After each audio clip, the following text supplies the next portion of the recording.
Seriously? But, Mr. Morris, I don't understand, sir. How can you only be telling me this now? I'm afraid that there's nothing really I can do. I'm really facing a crisis. My hands are tied. But what about my film? Well, I'm afraid you'll have to come up with something on your own. Take it from me. Sometimes you just have to let things go. Same goes for this film festival.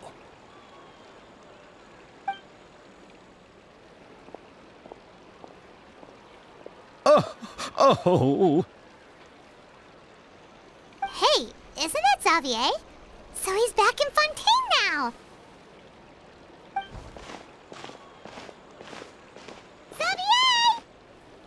Oh, why, if it isn't the dear traveler and Paimon. I really didn't expect to bump into you here at this time. Well, I was doing just fine until I received some terrible news just now. The investor I was working with for my upcoming film has fallen upon some hard times and is no longer able to provide the promised amount of funds. Can't you just find a different investor? Unfortunately, that's not how it works. We had signed an agreement specific to the Fontainalia Film Festival, stipulating that I cannot work with any other investors until the festival is finished. The Fontainalia Film Festival? What's that? Oh, is this your first time participating in Fontaine's Fontainalia Film Festival? Then allow me to fill you in. The Fontainalia Festival was established to commemorate the legendary Loch Knights, who went on a quest to search for the Oceanids, and eventually welcomed the Hydro-Arconageria. The holiday is deeply connected to the founding of Fontaine, as well as its unique laws and trials.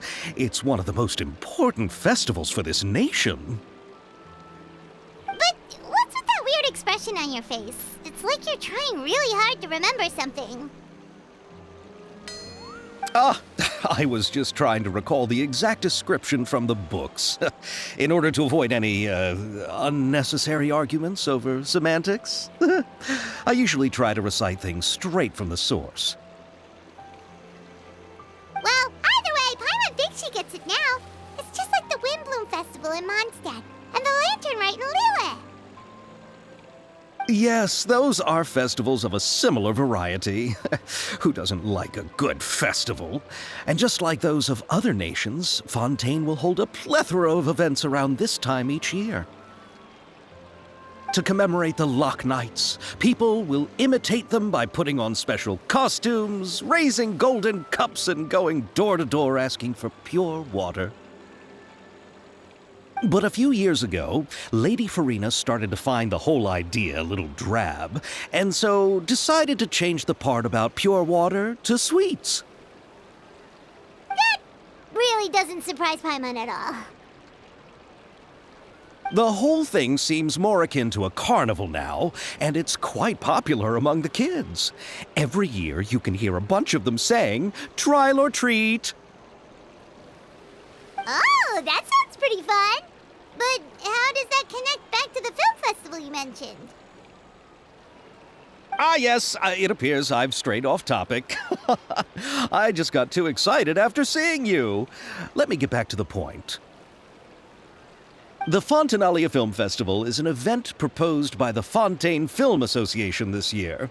Now that film technology has matured as a medium, it's the perfect time to introduce more people to the art form. During this time, people may submit films to be evaluated, and the entry with the highest score will be given the Furina Award by the association. The what award? The Furina Award. You know, after the Hydro-Archon. They coined it while Lady Furina was still in power, but even though things have changed, no one has made any motion to update the name. Perhaps everyone still thinks of it as a pretty appropriate name. Even though she isn't the Hydro Archon any longer, Lady Furina is still Fontaine's superstar. Anyone with eyes can see the way she shines on the stage. Huh. Alright. Guess the name does work pretty well when you put it that way. Oh, but who would have guessed there'd be an issue with the funding? How will I ever explain this to Miss Chiori? Not to say all the other actors who traveled all the way here from Inazuma. Chiori? Sounds familiar. Where have we heard that name before? Yes, that's her. I asked her to oversee the event's art direction, including the design of the actors' costumes and appearances. Oh, Paimon remembers now! Navia said that her clothes were designed by Chiori, and Kirara's outfit too! How to describe her? Well, she tends to be pretty direct and can be very forceful when it comes to dealing with people. The fashion world in Fontaine has dubbed her the Thundering Seamstress. Her remarkable designs have led many Fontainians to become very interested in Inazuma. Anyway, Chiori is acquainted with all the actors I've invited from Inazuma. Without her help, I don't think I would have been able to get such an international cast for the film. She really is a kind soul. Who are the actors from Inazuma? Do we know them? Why don't the two of you accompany me to the Aquabus station to welcome them? Judging from the time, the Aquabus should be arriving shortly. Chiori will be waiting to meet me there as well.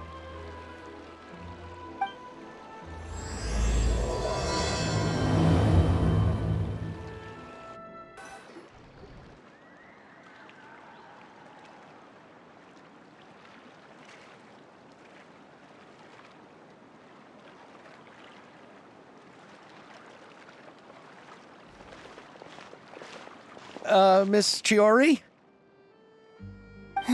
Your talk with the investor sure went fast. The Aquabus hasn't even arrived yet.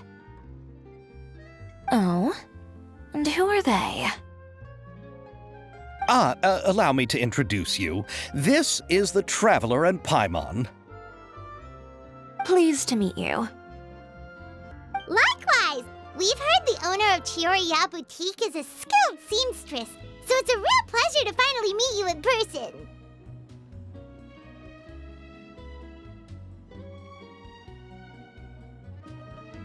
Why, thank you. I strove to create an outfit that matched her high social station as the demoiselle.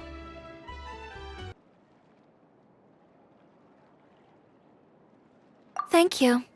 I just wanted to make sure she wouldn't always look like a cat that had been unceremoniously dropped in a bucket of paint. So tell me, what happened? I can tell the conversation didn't go quite as expected. Well, it's like this.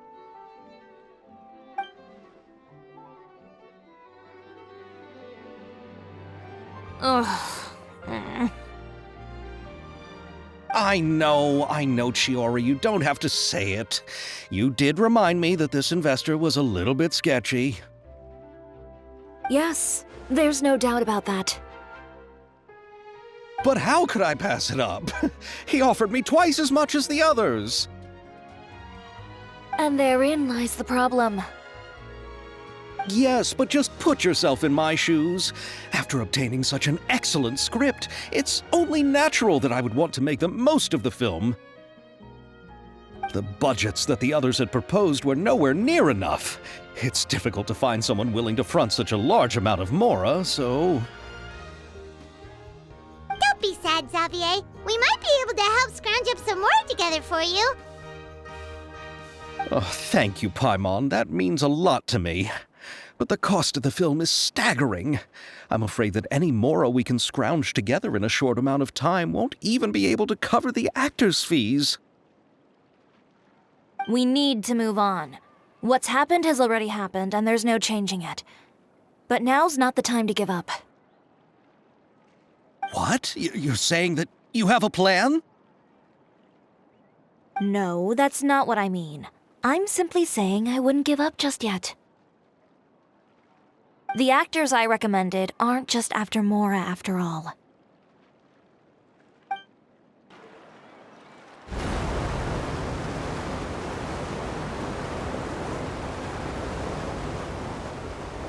Really? Then where do you live? We Melusines live in Mercy Village. The only way to enter is from underwater. Oh, you must be pretty tired after work every day, right?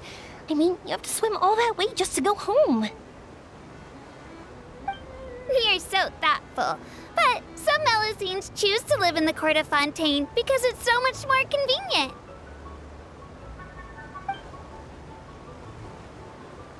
This is our stop. Oh, we've arrived, but I haven't even finished chatting with Aval yet. I also enjoyed Aval's introductions to Fontaine along the way. Everything you described was so clear and detailed that we can't help but want to hear more. Thank you so much. I'm usually working here on this aqua bus, so I hope I'll have the chance to see you again. There are still many more places I'd like to introduce to you.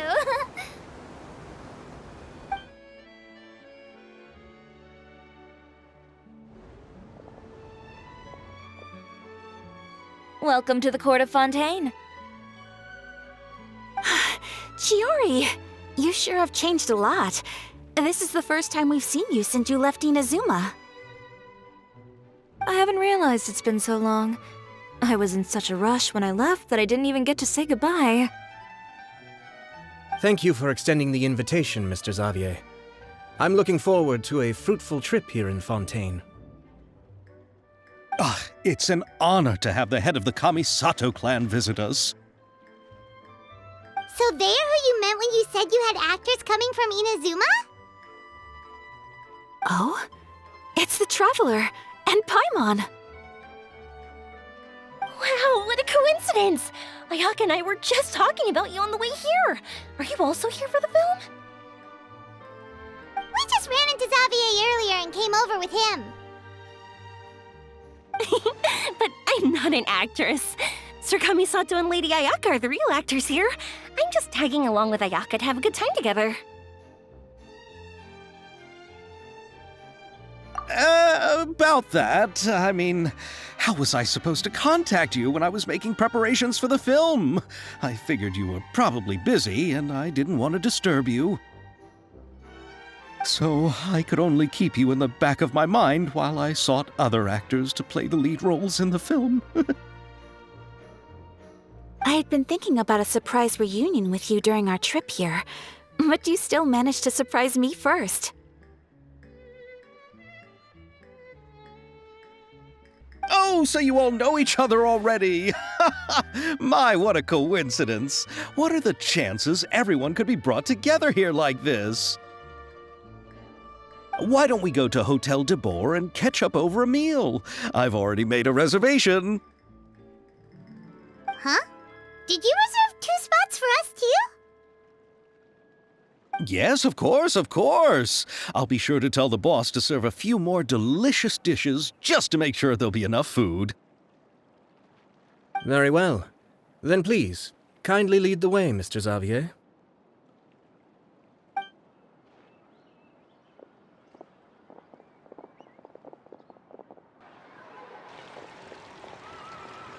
Wow, the buildings in Fontaine are so tall. Just look at how big they are. And there's the fountain that Aval mentioned earlier. It really is a magnificent sight. And look at that huge spinning sphere. Where does it get its power? Wait a sec! Could it be one of those clockwork mecha we've heard so much about?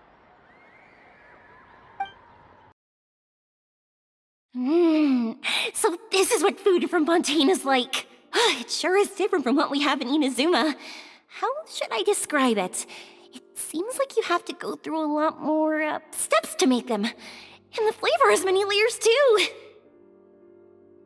Yes. When I first went to Inazuma, I actually thought the food there tasted a little too bland. It took some time for me to get used to it.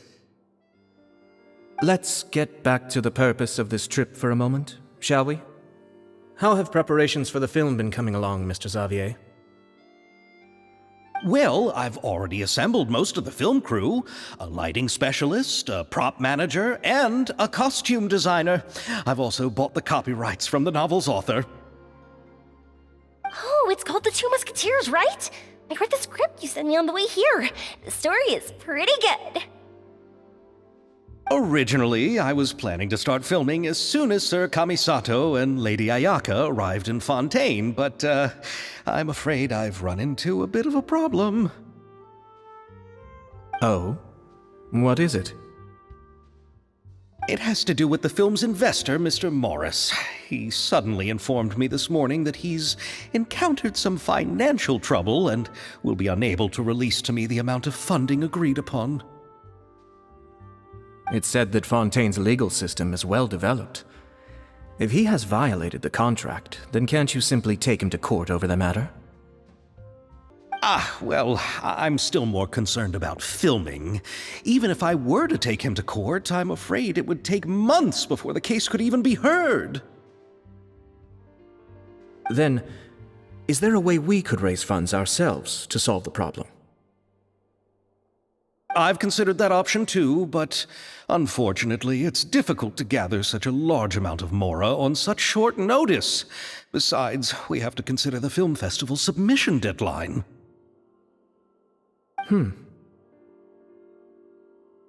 Mr. Xavier, if Ayaka and I were willing to perform for free, would that resolve the problem you are currently facing? What? No, out of the question. To have you come all this way just to act for free? Oh, no, that won't do. There's no need to worry, Mr. Xavier. My brother and I had actually intended to work for free after receiving your invitation. Inazuma has only recently reopened its borders, and needs to strengthen its relations and cultural ties with other nations. We didn't have many collaboration projects with Fontaine in the past, so we hoped this trip would serve as a good start for the future. Indeed.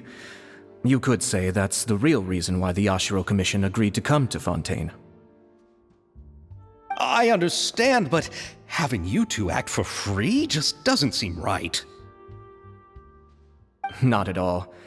While we're officially here to conduct a cultural survey of sorts, we must express our sincerity if we want to establish formal cultural ties with your nation. This film will serve as proof of friendly cooperation and cultural exchange between Inazuma and Fontaine.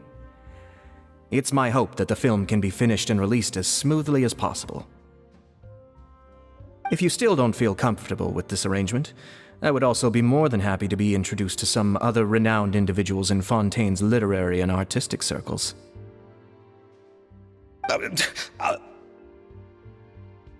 All right, I'll do as you say. Thank you so much. I'll make sure to cobble together enough mora now, even if it means selling my house, my camera, and every single family heirloom. Come on now, no need to go that far. I'll also help you out as a brand sponsor.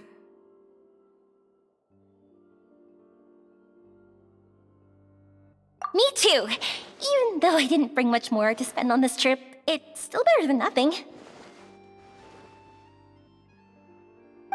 You are too kind, all of you. I really don't know how to... Ew. Alright, enough about that. Now that we have Xavier's savings, my support, and 2 leads who are willing to act for free, I think we will be able to make this happen. So, instead of Mora, you'll help with filming and production. Oh, but how can we help with that? We don't know much about making a film. Alright, pull yourself together, Xavier. Tell us if there are still any open positions left among the crew. All right. Let me think. We still need a camera operator, a clapper loader, and someone to manage logistics. I originally wanted to personally serve as director, but I've been too busy working as the producer. So the positions of director and director's assistant will also need to be filled. Paimon knows what the director and the logistics support person do, but what's a clapper loader? The clapper loader is responsible for using the clapperboard to record and organize the information of each shot when the camera operator begins shooting. The work requires both patience and careful attention to detail. A clapperboard? Oh, you mean the thing they hold that goes clap whenever they start filming? Yes, that's right. Are you interested in that job? For sure! Paimon's always wanted to try that! All right, then you'll be our clapper loader. I can find someone from the store to help with logistics. What do you think, Xavier? Oh, fine by me. As for our camera operator, I was thinking of letting the Traveler take the role. Oh, he's great when it comes to using a camera. Paimon can't even count how many things we've taken photos of during our journey. Yes, that's also what I was thinking. I noticed the Traveler had an eye for photography and composition when we worked together previously. I'm sure that's due to the Traveler's journey across Devat and all the places they've seen. After so many adventures, using a camera must be second nature by now. What do you say, Traveler? Are you interested in the job? Thank you. It really means a lot to me. Come on, friend. Let me give you a big warm hug. So all that's left for us to find is a director and an assistant. Oh, me! I want to be the director's assistant. All we need to do is help the director, right? I can handle that. All right, then all we need is a director. Oh, all the well-known directors in Fontaine are probably also busy working on their own films these days. I'm not sure who will have time to help. Oh, Furina helped out a theater troupe recently by serving as an artistic consultant.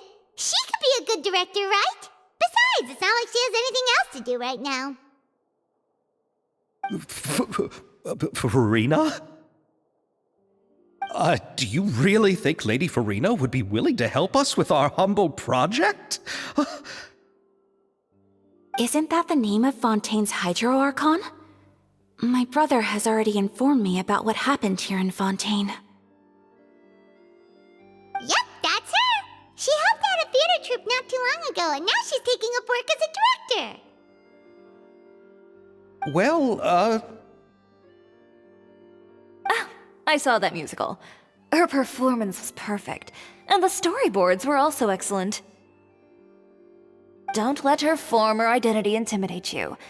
She's the best candidate we can think of right now. You'll never know until you give her a shot. fine. You're right, Shiori. I'll do anything for the sake of my film. Anything! Then I'll have to ask the Traveler and Paimon to show me the way to Lady Furina's residence. I just hope she'll agree to help. Do you need us to also come along? No, there's no need to trouble you with this. Besides, you've just arrived in Fontaine, and I'm sure there are many places you would like to visit. Just leave this task to me. It's part of my duties as the producer. Very well. Then we'll be waiting to hear the good news. I'll go with you. By the way, you might want to consider bringing a gift. And don't worry, we won't simply drop you off at Furina's place. We know Furina pretty well by now, so having some familiar faces there should help your chances. Besides, the whole thing was our idea in the first place. All right, then I'll start making preparations. As for the gift... A gift for someone who was once seen as the Hydro Archon. I wonder what she would like. I recall that Lady Furina once fancied a clockwork ring, so perhaps I should get another exquisite clockwork contraption for her. Huh? Can't we just bring some desserts, like the Fontainellia mousse? But wouldn't that be a little too cheap? She does like desserts, though.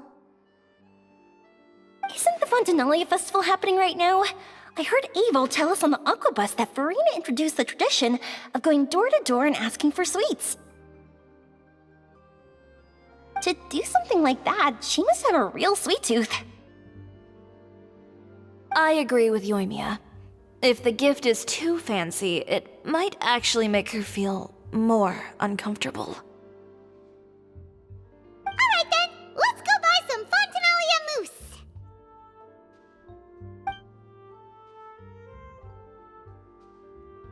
But will that really be enough? We'll be asking her to do a lot of work, you know. You're right. We need to further sweeten the deal. Huh? You want something even sweeter than Fontainellia mousse? Yes, we'll need a gift that's sweeter than any dessert in the world. But what could that be? Your words of praise.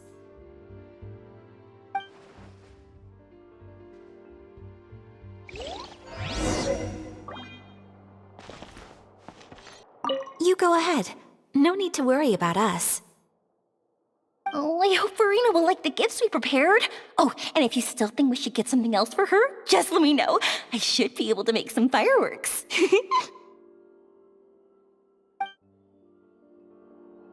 Looking forward to the good news.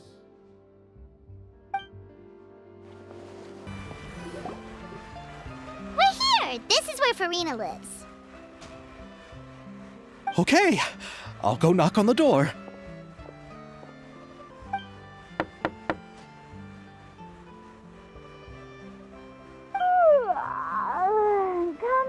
Coming. Ugh, seriously, who's knocking before afternoon tea?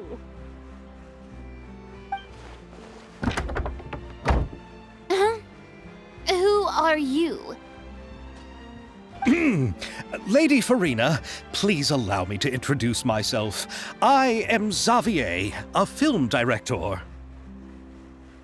Hello. Oh, is that the traveler in Paimon I see behind you? And who's this? I'm Chiori. Ah, the one from Chioria Boutique. Hello. So, what are you all doing here? Do you need something? Did you just get up, Furina? It's already past noon, you know. Huh? Oh, Paimon means the weather is so nice in the afternoon and the sun is so warm. Just like how you make us feel. Sleeping in late is a really smart idea. No. I was just up late last night reading some novels. What does sleeping in have to do with the weather? This is a small gift we've prepared for you, Lady Furina. We hope you like it. No need to be so formal. I'm just a regular person like everyone else now. Oh, is this Fontainellia mousse? It's one of my favorites. That's great! So, actually, there's something we need your help with. Given your renowned passion and understanding of drama, I would like to ask that you serve as the director of our film crew. Oh, but didn't you just say that you're a director? Yes, but for this particular project, I'm mainly working as a producer. Besides, I'm sure that your understanding of the performing arts far surpasses my own, Lady Furina. Are the Traveler and Paimon also part of the film crew? Yep, we sure are. Paimon's the clapper loader and he's the camera operator. Camera operator? That can be a pretty technical job, and it directly affects the final quality of the film. Are you really up to it?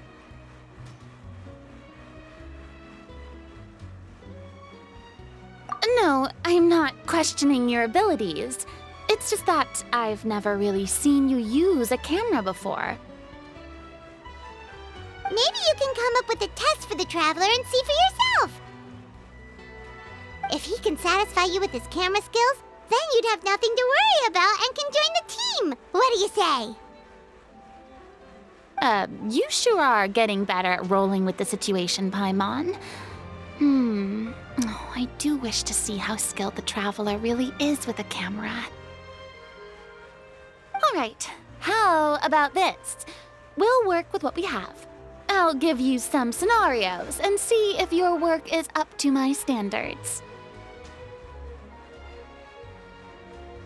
Very good. It's essential for the camera operator to understand the director's vision. I'll make my decision after seeing your work. Are you ready? I have high standards, you know. Okay, grab the camera and I'll give you a scenario.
Oh, it appears that you have more skill than I thought. All the shots had a great composition, and I could really feel a connection to the characters and their lines. Yeah! Does that mean you agree to be our director, Furina? Did you think I would agree just like that? After our performance of the Little Oceanid, I've begun to make a name for myself again, you know. In fact, I've already had several troops approach me for the Fontainians Film Festival. Unfortunately, the scripts were all pretty boring and didn't pique my interest. If others were to find out I agreed to work with you so easily, then, well... Hey, but didn't we have a deal? What else do we need to do to convince you, Furina? Well, what about the pay? Huh? You know, how much you're willing to pay me to be the director? The pay is also an important factor for me to consider, you know. Well, I can offer you this much?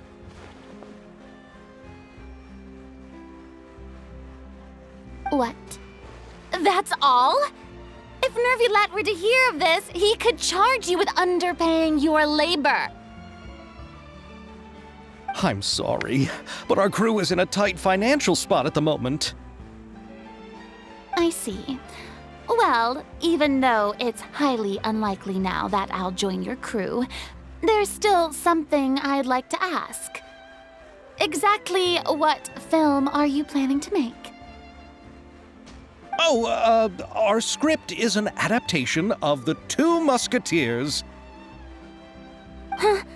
Wait, you mean the suspense thriller novel that was a #1 bestseller? Oh, so Furina's ready too. Of course I read it. I've always had a keen interest in artistic works that strike a chord with the populace. I see. It all makes sense now. You must have used most of the budget to pay for the copyright. Not really. The novel's author transferred the copyright to me practically for free once he heard that I wanted to make a film adaptation of the story. The lack of budget is due to another issue. He probably just wants to get his name out there. So, Mora isn't the most important thing to him right now.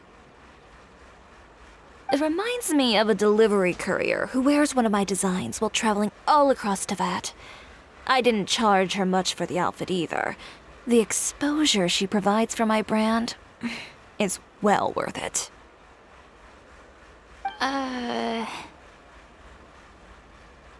So, are you a big fan of this story, Furina? Well, it's alright. The pacing of the story is good, but the character relationships could use some work.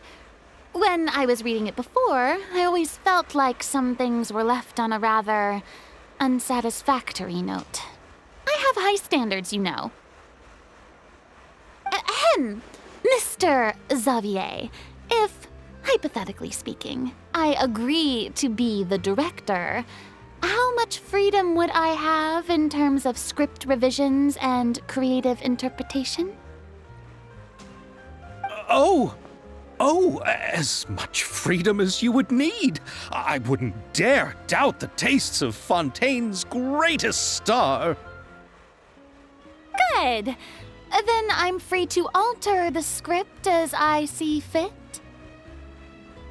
Absolutely, no problem.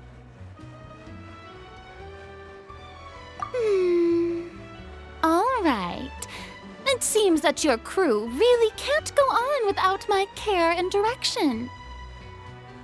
So, you agree? Yes, I agree.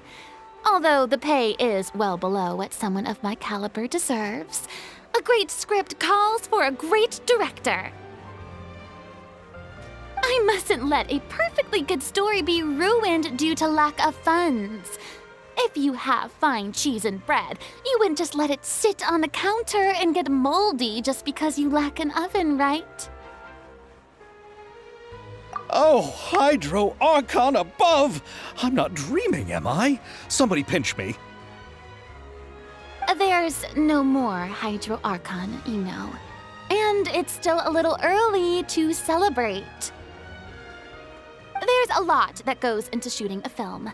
Although the trickiest tasks of finalizing the script and casting the actors have already been taken care of, we'll still need to reserve filming locations.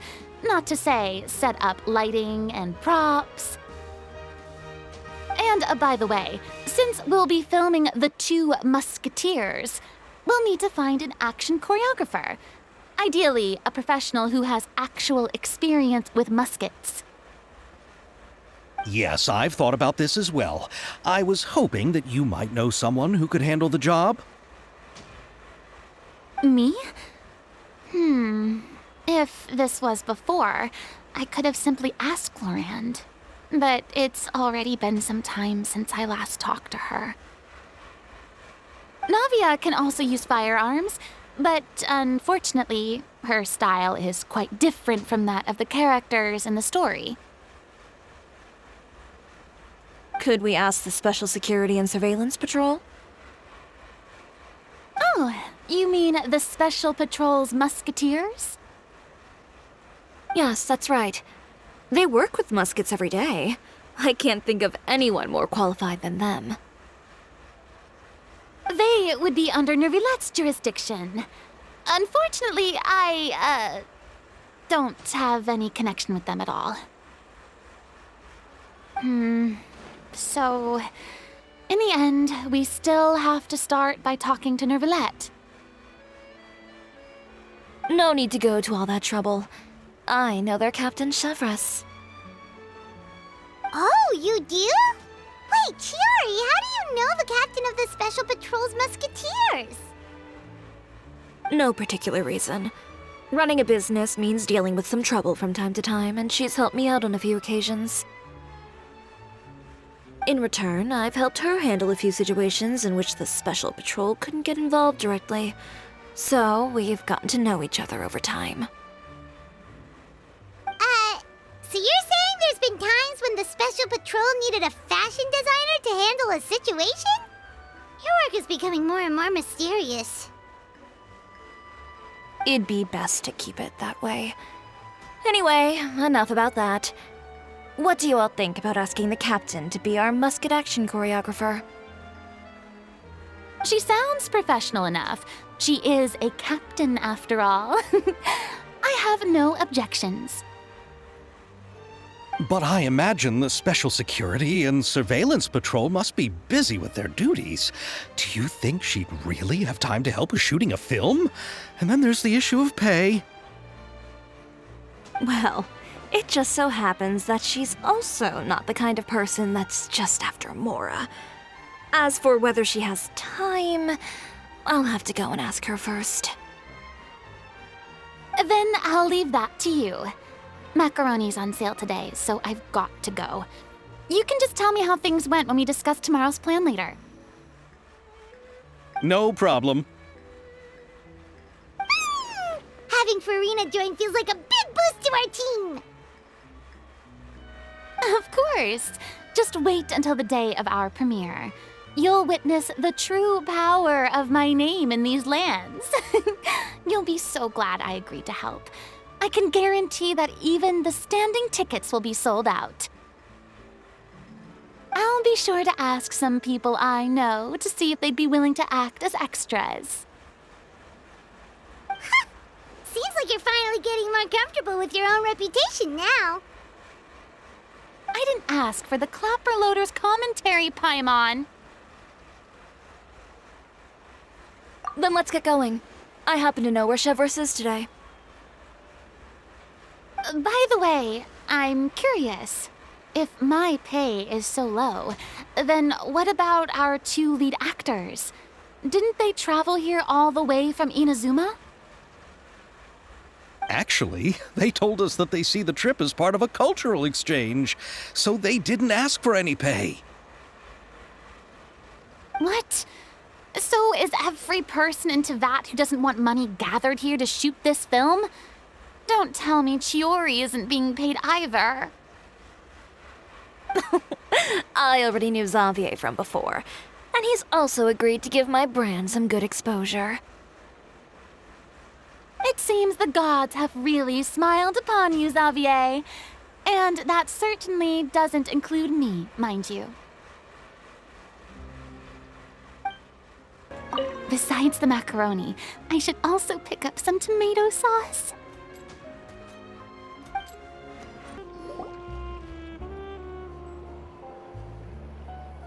All right, this is the place. But where's the captain? There's hardly anyone around here. She's over there. The one with an eye patch reading in front of the newsstand. Oh, her! Paimon could tell there was something different about her. She seems kinda intimidating. Please wait here for a moment. I'll go fetch her. She's working now, so you might not want to get in her way. Working? But isn't she just standing there and reading a novel? Just trust me. Oh, alright, let's see what happens then.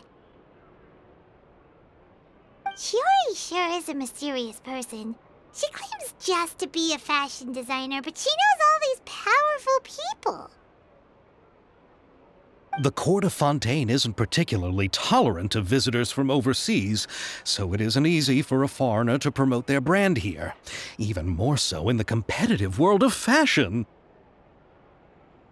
Even a local like me just trying to make a film has to face all kinds of challenges, so I can only imagine what Chiori has been through to get where she is today.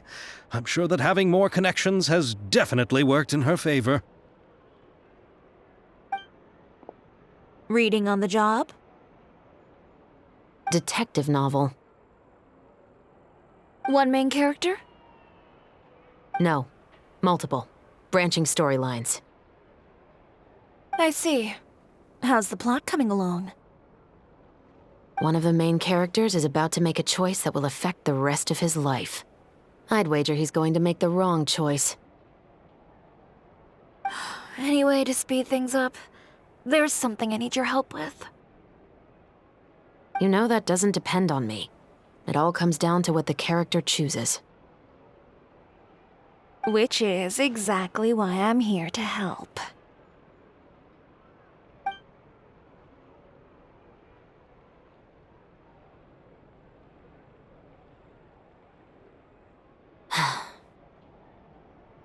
All right. It appears he made the wrong choice in the end. Halt! Huh? What's going on? Hand over whatever you're holding. Oh, it's just a book. I didn't buy anything else. Then I'm sure you wouldn't mind letting me have a look. Excuse me, officer. I don't mind you standing around here, not purchasing anything, but I'd prefer if you didn't disturb my customers. It's bad for business, you know? Don't give me that act. You won't be able to get off so easily either. I am Chevreuse, captain of Fontaine's Special Security and Surveillance Patrol. I will say this one last time. Hand over whatever you're holding at once. And before you do anything unwise, let me remind you that I'll have you on the ground before you can even think about making a run for it. All right. I'll give it to you. But please let me say something first. If there's any contraband in that book, then the shopkeeper here is the one who slipped it in. I don't have anything to do with this. Why, you trying to leave me on the hook, huh? You were the one who said you wanted it. Save it for the interrogation room. Take them away, Letelier.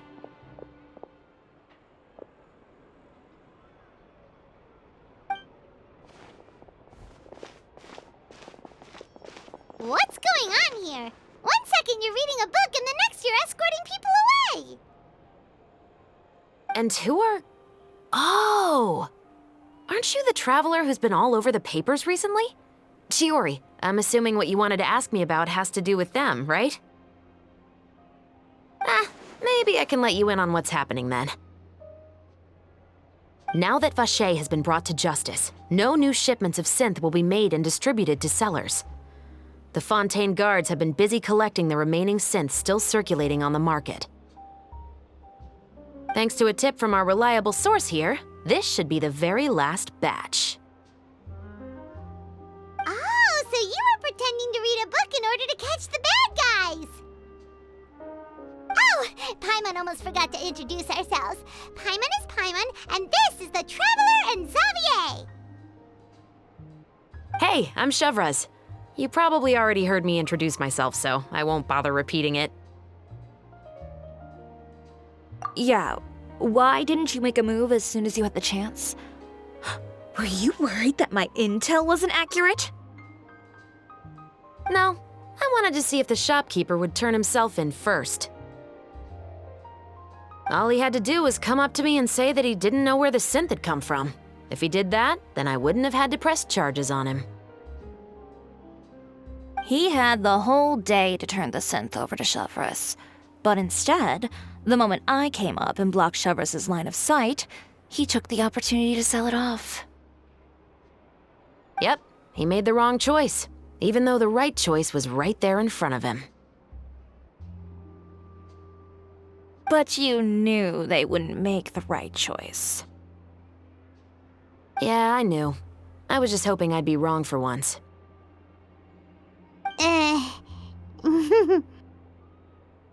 Enough about that, though. What did you want to ask me about? Oh, you see, it's like this.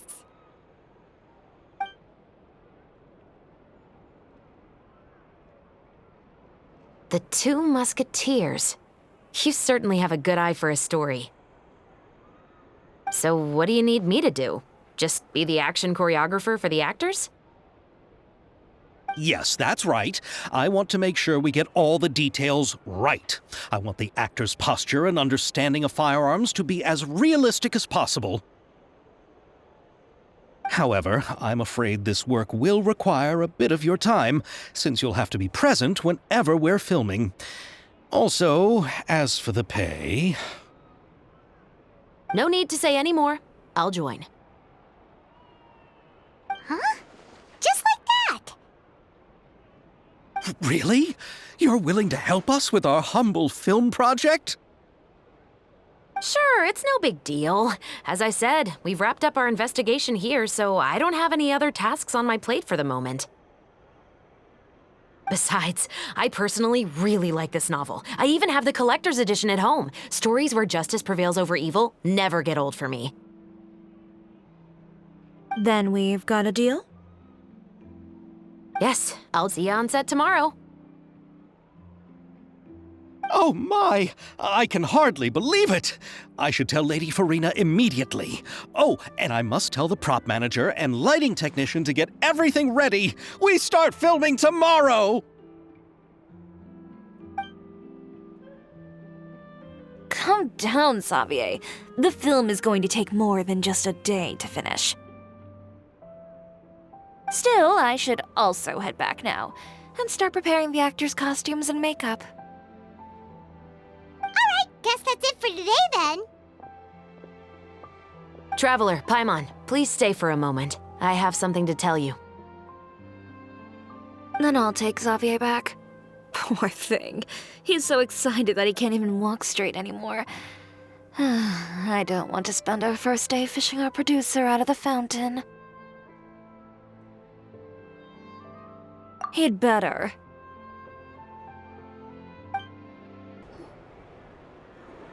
So what did you want to tell us, Chevreuse? Have you read The Two Musketeers?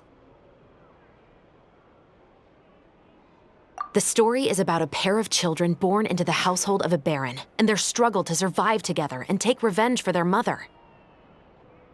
They were raised at the baron's estate, where their mother worked as a maid. The two were illegitimate children that the baron had with the maid, so they were never treated well by anyone. One day, upon returning home, they found their mother had been murdered and left dead on the floor. It was quite evident that the culprits were the other members of the baron's household, who never had any kind words to say to them. However, the baron was able to exert his influence and keep the whole thing under wraps. The mother's death was eventually deemed as a suicide, and there was no chance of bringing her murderers to justice. The two siblings decided to flee and someday avenge their mother. Many years later, members of the baron's family suddenly started turning up dead one after the other, all killed by gunshot. A rainbow rose was found on each of the victims' bodies, being the flower that the kid's mother liked best. The baron believed that the mother's soul had come to take vengeance on him, so he lived in fear each day. But it was actually those two siblings who had fled all those years ago. They relied on each other to survive and trained day and night, eventually becoming adept musketeers. They used all of their abilities to collect evidence and clues before executing their plan and exacting revenge on the baron. Their actions let the truth behind their mother's death be known to all. That's quite an exhilarating story. Yep, the baron got what he deserved for his evil deeds, and justice was able to prevail. It was just the kind of story I enjoy. Oh, so is that why you were so willing to join our crew, Chevreuse? You could say it was one of the reasons. Oh, you mean there were other reasons too? I've read the reports about you. Whether it was at the trials or when you lent your hand to resolve our nation's crisis, you've shown that you've got a strong sense of justice, as well as a great mind for deductions. Yes, you're as sharp as I expected. It seems you've experienced many similar situations before. There's been a recent murder case involving Muskets. The perpetrator's methods appear to be very similar to what is described in the novel. Huh. Really? But Paimon didn't see anything about that in today's papers. The Marechaussee Phantom hasn't yet released any information to the public because the investigation is currently at a standstill. The murderer is extremely cautious. A murder involving firearms? But not that many people use those in Fontaine, right? Impossible. We perform a routine inspection of our firearms and ammo reserves every day. If one of the weapons had been fired, it would stick out like a sore thumb. Besides, I trust the members of my platoon. However... well, that's all I can disclose about the case today. Huh? What do you mean? I hope you all can go back and get some shut-eye. You can decide tomorrow whether or not you'd like to join the investigation with me. I'm aware this might not be the ideal time to add more to your plate, but the more capable people we have, the better the chances that justice will prevail. Carrying out investigations isn't actually supposed to be our responsibility. Our job is to apprehend the perpetrators. Finding them is really up to the Marechaussee Phantom. You could say I'm taking part in the investigation out of personal interest. I don't want people to see Muskets in a negative way, and also, I'm concerned about the similarity between the crimes and the story. You mean, they might be connected somehow? I suspect so. Just to make myself clear, this is not an order, nor is it a deal of any kind. It's a request, nothing more. If you two have any interest in the case after we finish filming tomorrow and are willing to assist me, then I would be most grateful. What do you think, Traveler? Yeah, you're right. Paimon's getting a little tired, too. We've really been hustling all day.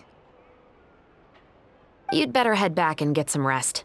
It's good to keep a calm mind, especially when you're about to make an important decision. Otherwise, when the moment comes, you might end up like that shopkeeper and not even realize that the right choice is right there in front of you.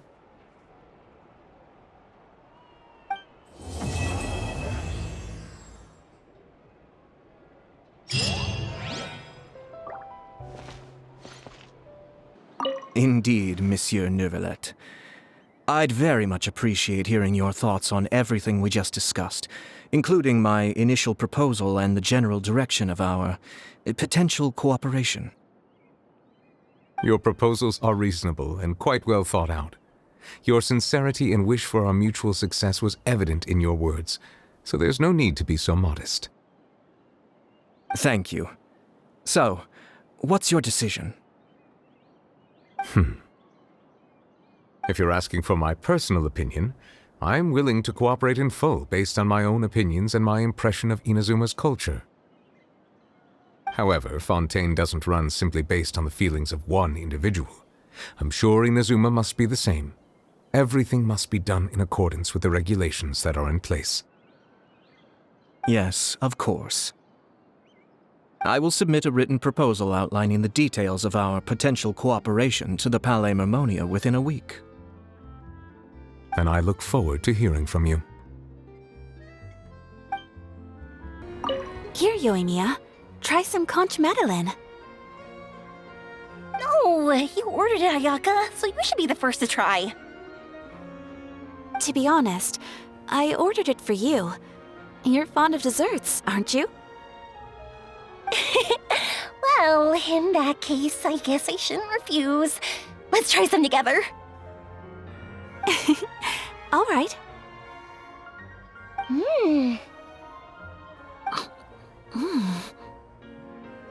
This is amazing! Oh, the texture is so soft! You can feel the super rich aroma of butter as soon as you take a bite, and the aftertaste is pure bliss! Great. I'm glad you like it. I enjoyed it too, and I really like the swirly design. I've heard that it's supposed to look like a barrel conch. I've never actually seen one myself, but now I'm really curious about what it looks like.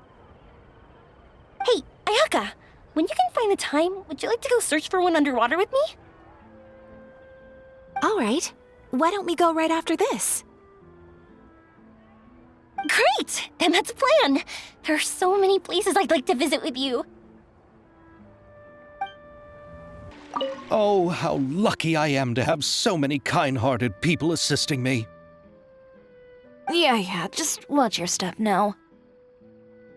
Everything I've been through is starting to pay off now.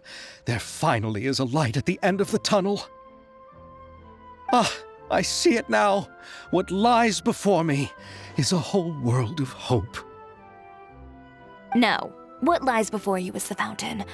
I hope you can start seeing clearly, or you'll end up taking a dip in it. Ayaka! Yoimiya! You're already here! Good morning. Xavier said yesterday afternoon went well. Yeah, and how about you, Ayaka? What were you up to yesterday? After we split up, Ayato went to see Udex Nervilette at the Palais Mermonia. I was originally thinking of going with him, but he said he could manage it himself. He told me to go see the sights around Fontaine and to enjoy the local culture. So I rode the aqua bus with Yoimiya and visited the opera house on Aranias Island. Yeah, you wouldn't believe what we saw there! 2 mechanical puppets that were dancing together! You've already seen them, right? Yeah, those two! Amazing, aren't they? We sat and watched for quite a while. It was mesmerizing, like we could keep watching them forever. Oh, it was the same for us the first time we saw them, too! Afterwards, we went swimming at the beach! Well, diving, to be exact. It was the first time I ever breathed underwater! I held Ayaka's hand and we counted down together.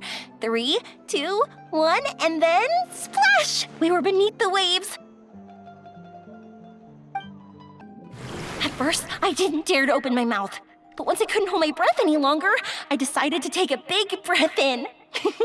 Turns out the water wasn't as salty as I imagined.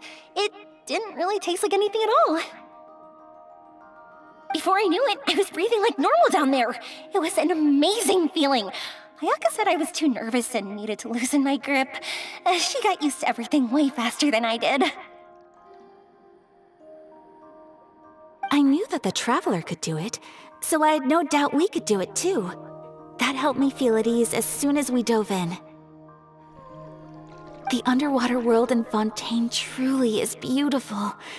I love seeing the romaritime flowers blossoming underwater, like little candles lighting up the streets at night. Yeah, and there were so many creatures that we've never seen in Inazuma. Like those fish that shimmer like a sword blade. Whoosh! Oh, and those big fish that call when they see people.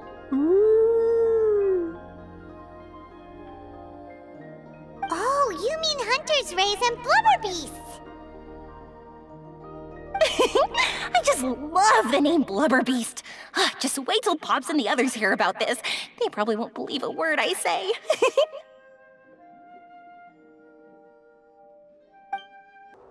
Yoimiya was down there for quite a while. It was dark before we finally rode the aqua bus back to the city. I figured she'd want to sleep in today. Yeah, even I was worried that I wouldn't be able to get up. I still felt like I was drifting in the waves when I went to sleep last night. But as soon as I woke up today, I remembered that we'd all be shooting a film together, and I was ready to go. Speaking of the film, where's everybody else? My brother and Xavier were speaking to the restaurant owner about using the place as a filming location. They should be here soon. As for the others, We're here.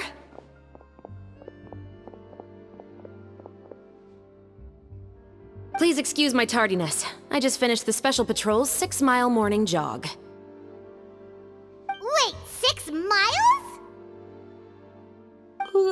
I'm so tired. I heard you all chatting, so I decided to come down. I sure could use some of that endless energy everyone else has. Good morning, everyone. Morning. Can someone fetch me a cup of coffee? More milk, hold the sugar. Sure, I'd be happy to do that for you. No, you can't go anywhere. Please, have a seat over here so I can get started on your makeup. Ugh, the last thing I want is coffee stains on my costumes. I can get the coffee. It's the perfect job for an assistant.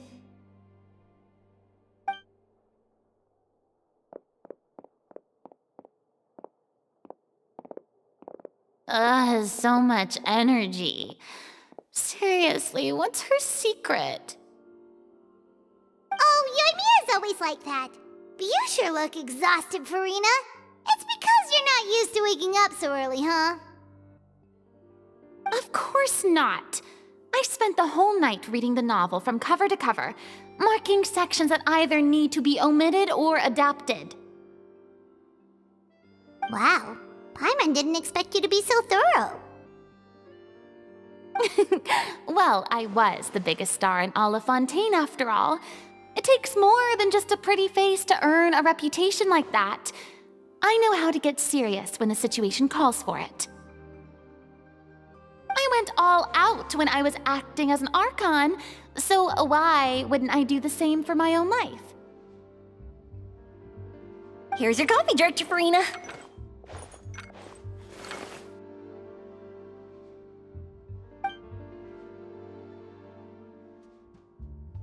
Oh, thank you.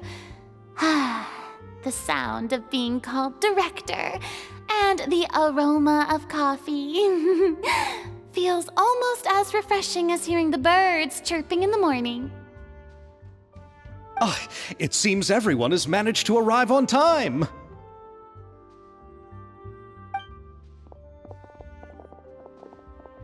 We've reached an agreement with the restaurant owner. We are free to use the second floor to shoot our film. Really? That's great! He is really looking forward to our film, and hopes that providing his restaurant as a filming location will attract more customers. Well then, Mr. Xavier, I'll leave the rest to you. Okay, thanks. First, I'd like to introduce our new members. This is our prop manager, Veronique. She'll be in charge of all the film's props and items. And this is Bonneau, our lighting technician. He'll be in charge of lighting and illumination to set up each scene's atmosphere. Wow, sure feels like we have some real professionals joining the crew now. First of all, please allow me to first express my sincerest gratitude to everyone in the crew. When my investor informed me yesterday that he wouldn't be able to provide the funds, I really thought that this was the nail in the coffin for this film. I had no idea that I'd find so many people willing to help me on such short notice. Thank you. Thank you all from the bottom of my heart. No need to be so cordial, Mr. Xavier. We're all honored to be a part of this. Your works made a profound impression on me when I saw them back in Inazuma. I am sure that someday, this film will be remembered as a prime example of cultural exchange between Fontaine and Inazuma. Yes, the story is the reason I agreed to join. I can't bear to even imagine what this film would look like without the very best director. Anyway, I would like to make a promise to everyone that as the producer of this film, I'll do whatever I can to ensure that everything goes as smoothly as possible. This is not just my film. It also embodies the thoughts and feelings of every person here, as well as the endless effort we are about to pour into it. So, without further ado, the Two Musketeers will officially begin filming now!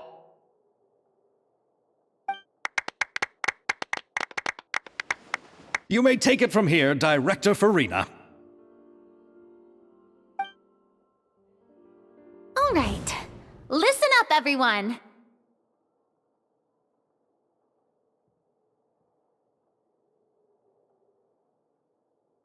The first scene takes place when the two young musketeers are living at the Baron's home, still unaware of all that is about to happen to them. We'll need props and lighting to set the scene. Our lead actors can go get their makeup done, and extras, please take this time to go over your positions. Whoa. Seems Furina's really kicking things into gear as the director. Is everyone clear? I don't want anyone traipsing around the set like umbrella finches. All right, cameras will start rolling as soon as the set is ready. Let's make a film that'll make some serious waves in Fontaine. Not the kind of waves that drown people. I mean, the good kind of waves.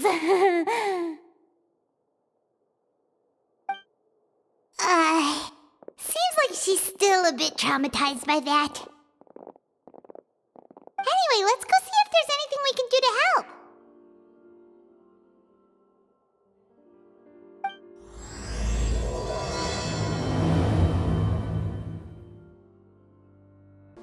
I don't need any help here. Why don't you try asking someone else? Ah, so this is what a musket looks like. Not exactly. How about here? A little more to the left. You got it. Hey, Yoimiya, do you need a hand? No, I'm fine. You know, doing the lighting is kind of like designing a fireworks show. It's interesting to imagine what kind of atmosphere the lights will create. I heard that the Traveler will be operating the camera and Paimon will be the clapper loader, right? Those roles are just perfect for the two of you. Really? Is that because it'll be easy for Paimon to hold the clapperboard while flying? Well, sure, there's that, but that's not exactly what I meant. I just think that after all your journeys together, you two must have developed a super close bond and just naturally know how to work with each other. If I'm not mistaken, the director will want the cameras rolling as soon as the clapperboard goes clack. Oh, I see! It's amazing to see the magic behind filmmaking. Yoimiya, we need lights over there, too. Oh, on it! I've got to get back to work. Chat with you later. Oh, it's exciting to see so many people working together to bring the film to life.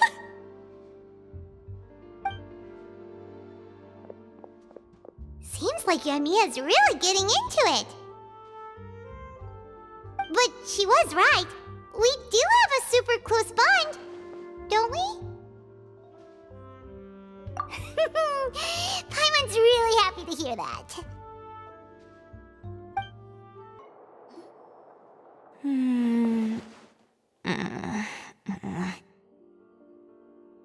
Ayaka has mentioned you to me before. She said that you two were great friends when you were kids.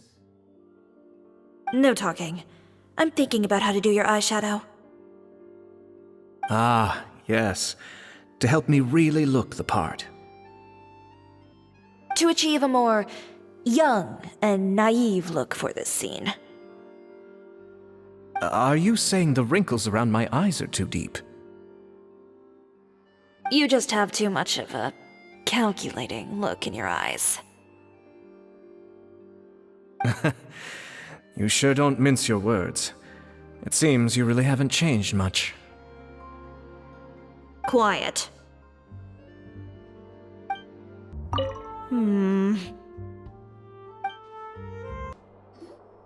So, this is a real musket? No, it's just a prop weapon. Not bad. Have you seen a real musket before? Only in books and newspapers. I made this one based on the relative shape and proportions I saw in reference images. When we're filming, some special gunpowder will be applied around the muzzle, which will help create the flash and smoke effects of a real gun being fired. Which means it'll be up to the actors to portray the recoil. That's right. The sound effects for gunshots will also be added in post-production. Thank you, Veronique. I think I know where to start now. However, the musket's gears and firing pin could still use some work. Adding some wear on the metallic components will make them appear more realistic. Also, be sure to rub the muskets with some oil each time before we start shooting. That'll give the impression that the firearms have been well maintained. Good point. You seem to know a lot, Miss Chevreuse. I assume you use these types of firearms on a regular basis? Yes, I perform routine maintenance on my weapons every day. Just like we as people need to eat and sleep, muskets need to be cleaned and maintained. I also perform similar care for my sword every day, and familiarize myself with its shape and weight, to the point where it feels like a natural extension of my body. Yes, this way, our weapons will never betray us in the heat of battle. Yes, well said. It seems we have the same philosophy on this topic. Oh, sounds like they found a common interest to talk about. Though these props differ from the muskets I use, I can still give you some pointers. Good. I look forward to your instruction. First and foremost, never point the weapon at anyone, regardless of whether it's a real or prop weapon or whether you're holding it or it's on the table. This holds for any time when you're not actively engaging an enemy. Okay, understood. When aiming the musket, extend your arm so that it's level with your shoulder, and use your eye to look down the weapon's sights. Like this? Not bad. Now, try saying your lines. This is the end of the road for you. Good. Now turn your body a little. That way, you'll give your enemy less of a target to work with. And relax your shoulders. Here, allow me to demonstrate. This is the end of the road for you. Huh. Excuse me, Miss Chiori. Director Furina, there's something I wish to discuss with you. Oh? What is it? Like this? Yes, much better. What do you think? I do see your point. But are you sure you wish to do this? I believe it would be most fitting. Well, if you insist. All right, I understand. Miss Ayaka, Miss Chevreuse, could the two of you please come over here? Huh?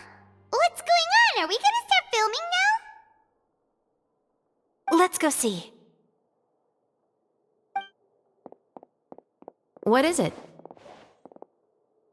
I have a question for you, Miss Chevreuse. Would you be willing to play the role of a musketeer? What?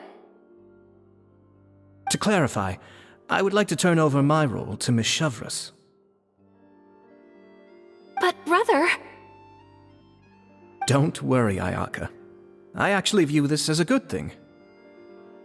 I was becoming troubled trying to set aside some time to speak to the staff at the Palais Mermonia.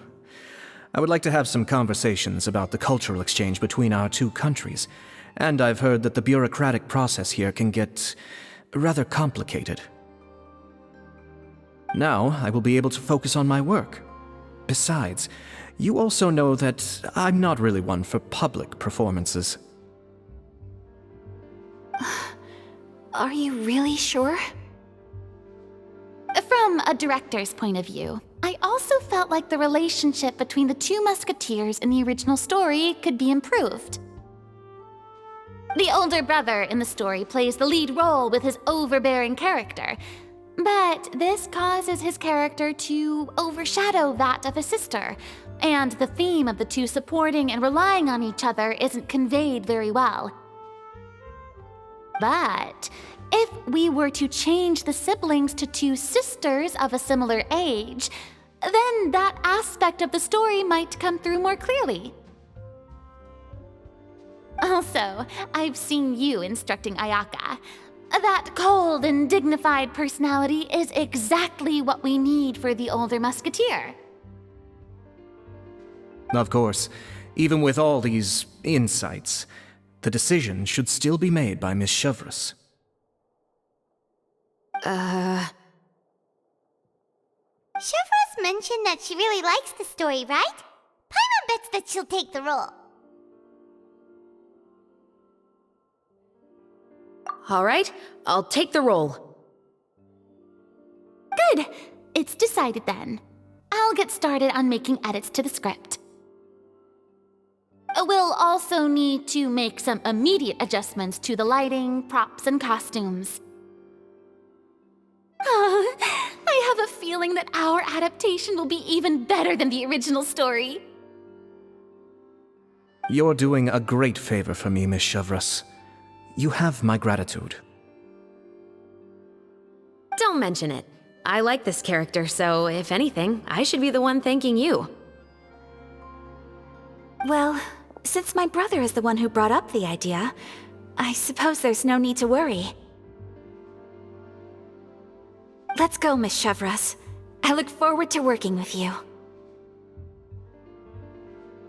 Please, just call me Chevreuse.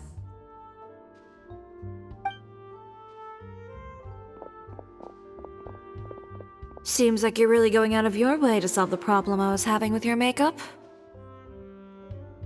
Surely you jest, Chiori. I assure you that I was mostly motivated by a desire to spend more time on formal business. Oh, come on, you really think I'd buy that?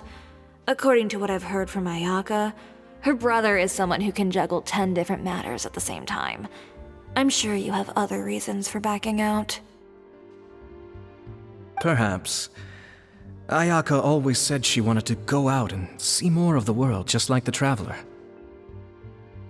But I feel that she needs not only to see other nations, but also to make some different kinds of friends. I think it would be harder for her to make new connections with me constantly by her side. I would like to give her some space. All right, go on, spoil her some more. Ayato, it's too bad you're stepping down from the role. Paimon really wanted to see you act as a musketeer.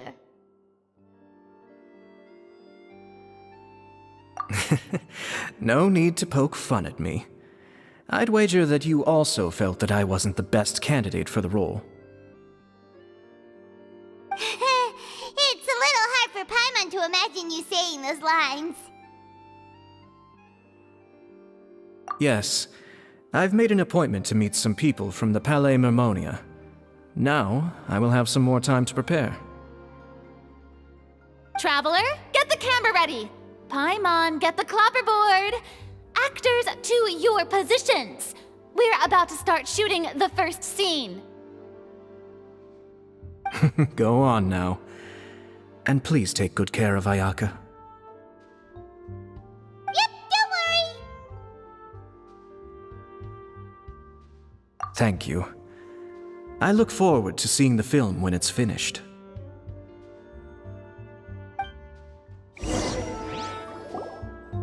All right, now that we're all here, let me help set the scene for everyone.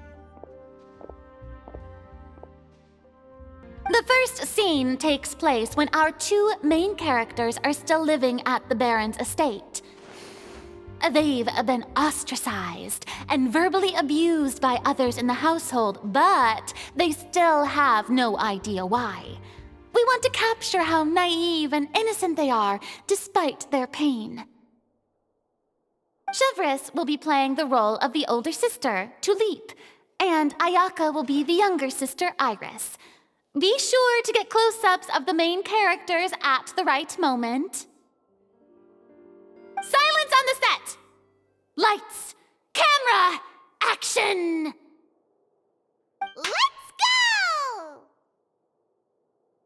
Tulip, Mother's been out for quite a while now. Perhaps she went to pick some flowers on the way home. You know how she loves flowers. Iris, Tulip, I'm home! Mother! You were out for so long, we were beginning to worry about you.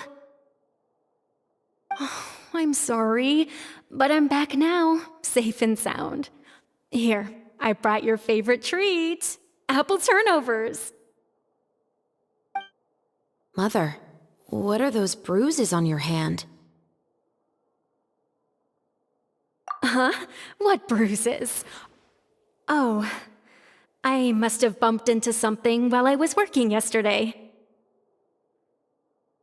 But I didn't notice them this morning. Then perhaps they're from when I accidentally tripped when I was out just now. By the way, did you have fun playing at home?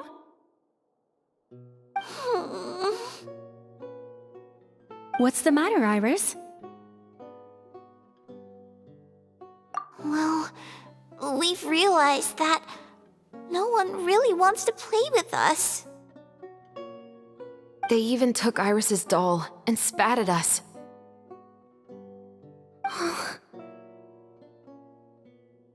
And they even called us names. They said we were... Shh! It's all right, don't worry. Girls, listen to me. It doesn't matter what anyone says. Don't listen to them. No one can define you with such words. You both have wonderful lives ahead of you. Just like your names. You will both blossom like beautiful flowers. Maybe your time to blossom hasn't quite come yet, but one day, you two will bloom more beautifully than anything else. Don't let the soil you're in now ruin your future beauty. Understand? My dear daughters. And cut!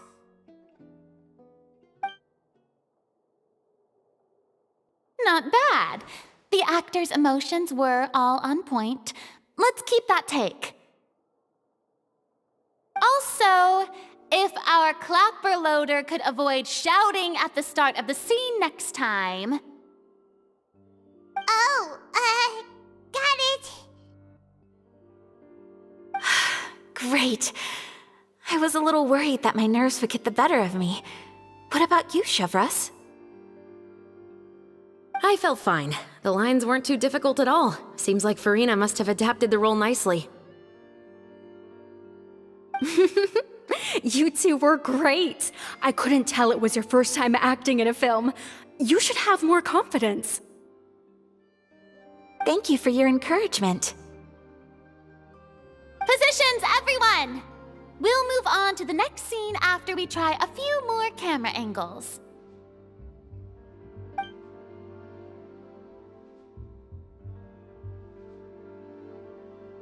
This scene is when our two characters return home, only to discover their mother has been murdered. Ready? Lights! Camera! Action! Mother, we're back. Mother?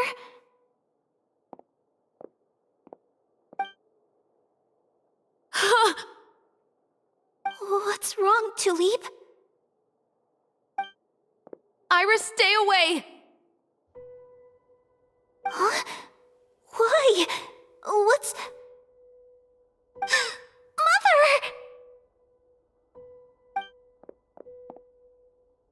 Mother... She's...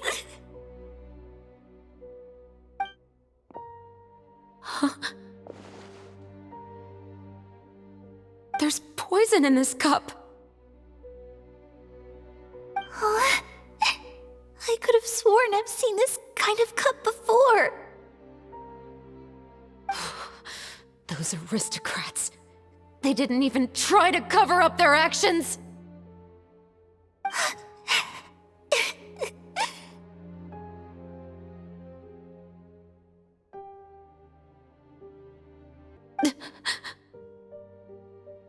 Iris, we need to leave this place. Leave? But now that Mother is gone, where can we even go? Anywhere. All I know is that we can't stay in this house.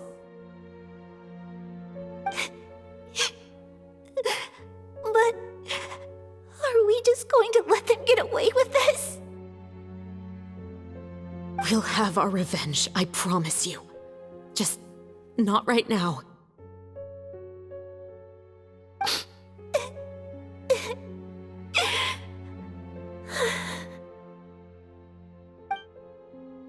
Come on, let's go. No, wait. We can't just leave Mother here like this. At least let me leave this rose with her.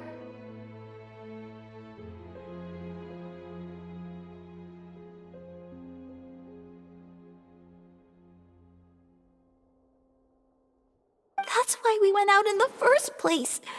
To buy her this flower. All right. Goodbye, Mother. We'll avenge you. Someday.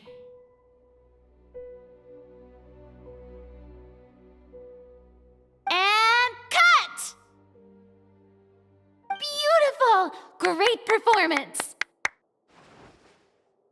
Oh my, you're so amazing, Ayaka! And were those real tears I saw? How did you do it? I was surprised too. Thank you for the kind compliments. Actually, as soon as Director Furina said action, I told myself not to think about anything. I just felt the weight of the moment and became the character. It's quite similar to practicing the art of the sword. You clear your mind and focus only on what's happening in front of you. Ayaka's performance was amazing. Have I discovered an acting prodigy? Pipe down, everyone! We need to move on to the next scene!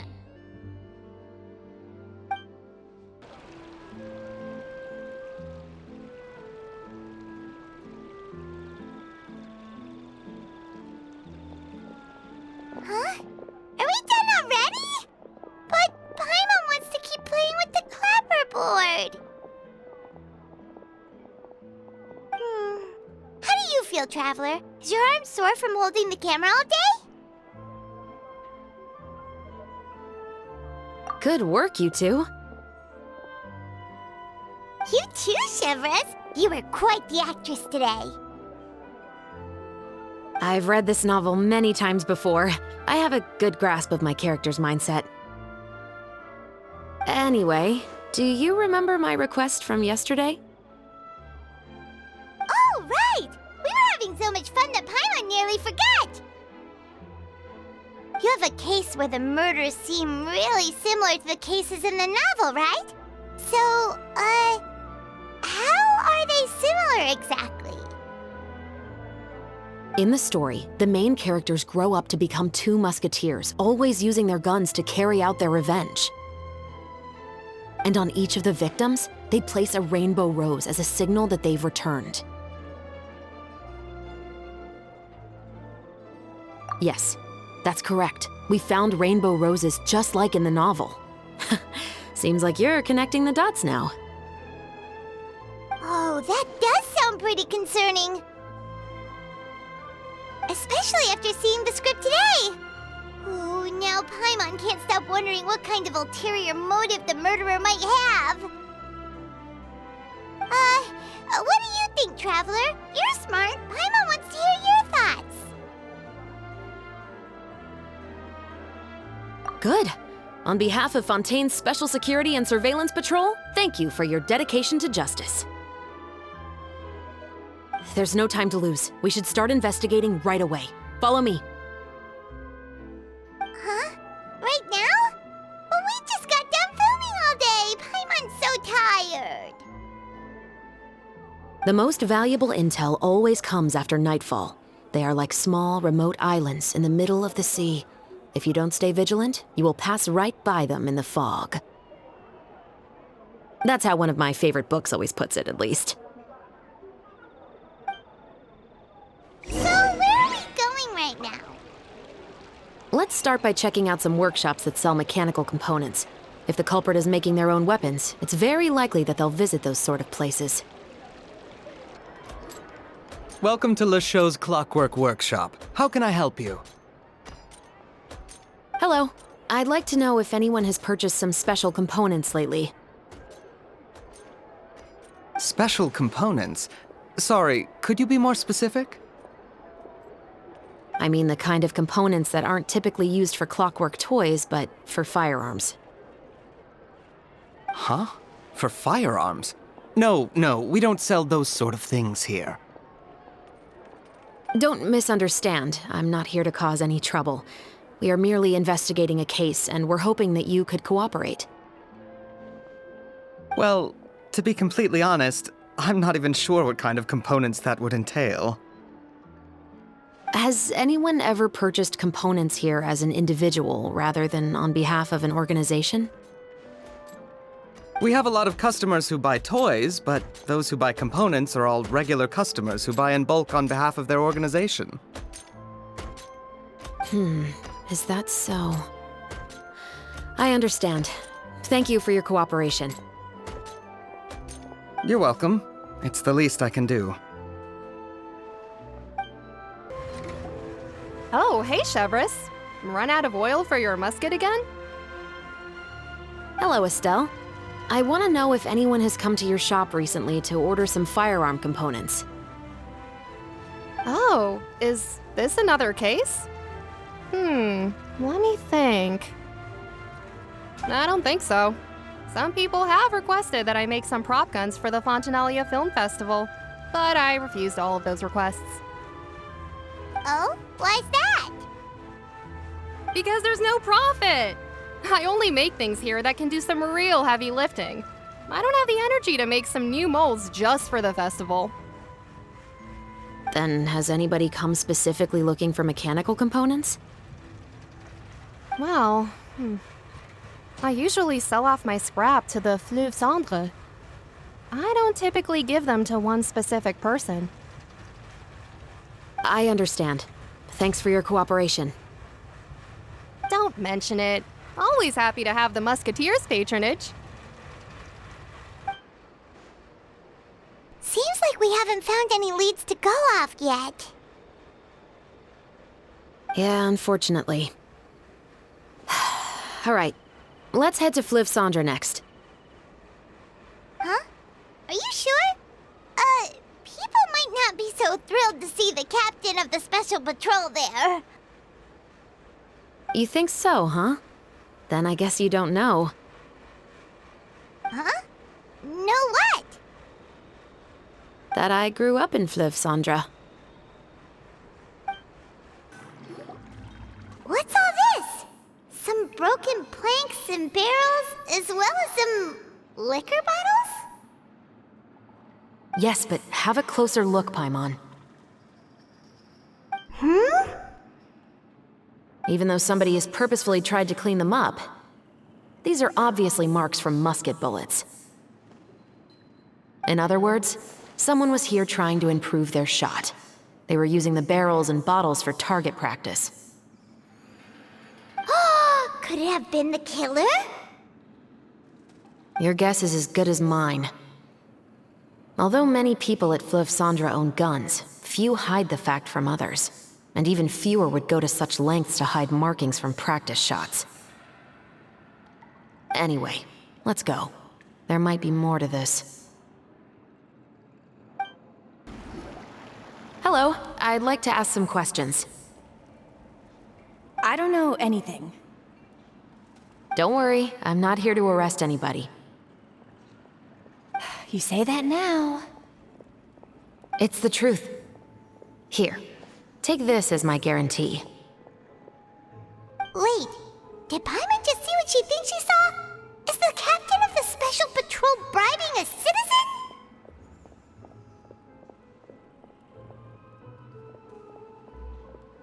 Seems you're different from the other guards. What do you want to know? Have you heard anything related to Muskets in Fleuve Cendre lately? Anything at all? Muskets, huh? All I know is that about 2 weeks ago, we started hearing some loud noises at night. So loud that it's been waking me up. Were they gunshots? Possibly. It's hard to tell around here. Someone's house collapsing, a pipe exploding somewhere, it's all the same. But the noises I'm talking about definitely happened after I fell asleep. Do you know where the noises were coming from? I don't remember clearly. Is it that you don't remember, or that you need to think about it some more? You tell me. Then please, think about it some more. She's giving her even more Mora! The noises came from the end of the Southern Waterway. I came out and had a look for myself when I wasn't sleeping well, but I didn't dare get too close. That's all I know. All right, I'll take your word for it. Thanks for the pâte de fruits.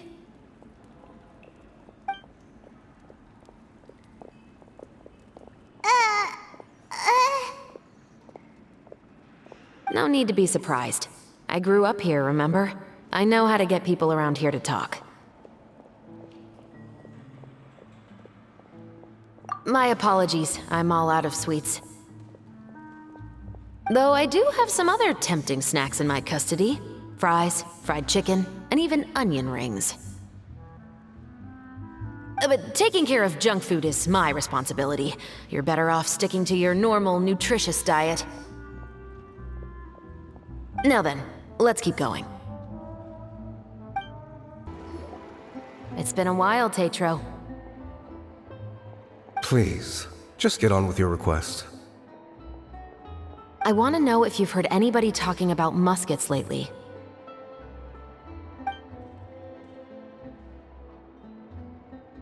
Information isn't free, you know. I've heard that bandits have been extremely active in the countryside recently, and they've been affecting the delivery of goods to Poisson. I can allocate some more manpower to help out with that problem. What do you say? You're still as helpful as ever. One of our men got drunk at dinner about a month ago and lost his gun. 3 days later, it turned up in the corner here. What's weird about that? He just forgot where he put it, right? This is Fleuve Cendre, my friend. Anything of value left in the tavern won't ever make it to the next day. But that gun turned out to be an exception. It didn't get any new wear and tear on it, and didn't even appear to have been fired. We were quite mystified as to what could have happened. I suspect it came back because the weapon was already known to the guards. You mean, a criminal was afraid the Marechaussee Phantom would use the shot marks to track them down? Maybe. But if that's the case, the culprit really took great care to avoid getting caught. I didn't say anything about a criminal. In Fleuve Cendre, knowing who was killed is as easy as knowing what clothes you're wearing today. It's the guy living in the east side, isn't it? I've never liked him. Every time he's here, he just orders a drink and sits there with a nasty look in his eyes. So, who was the one who lost the gun in the first place? Don't bother. Even if you ask, he wouldn't admit to owning a gun to some strangers. Not to mention the captain of the Special Security and Surveillance Patrol. He's right. I know you grew up here, Chevreuse. Even though you're on good terms with the Spina, you've still been gone too long. Not many people know you here now, and a lot of people don't like the Special Patrol. I know. So take my advice and don't show your face too much around here. It's for your own safety. I'll come and go as I please, and I'm afraid I'll be appearing more often due to my work. All right. Don't say I didn't warn you.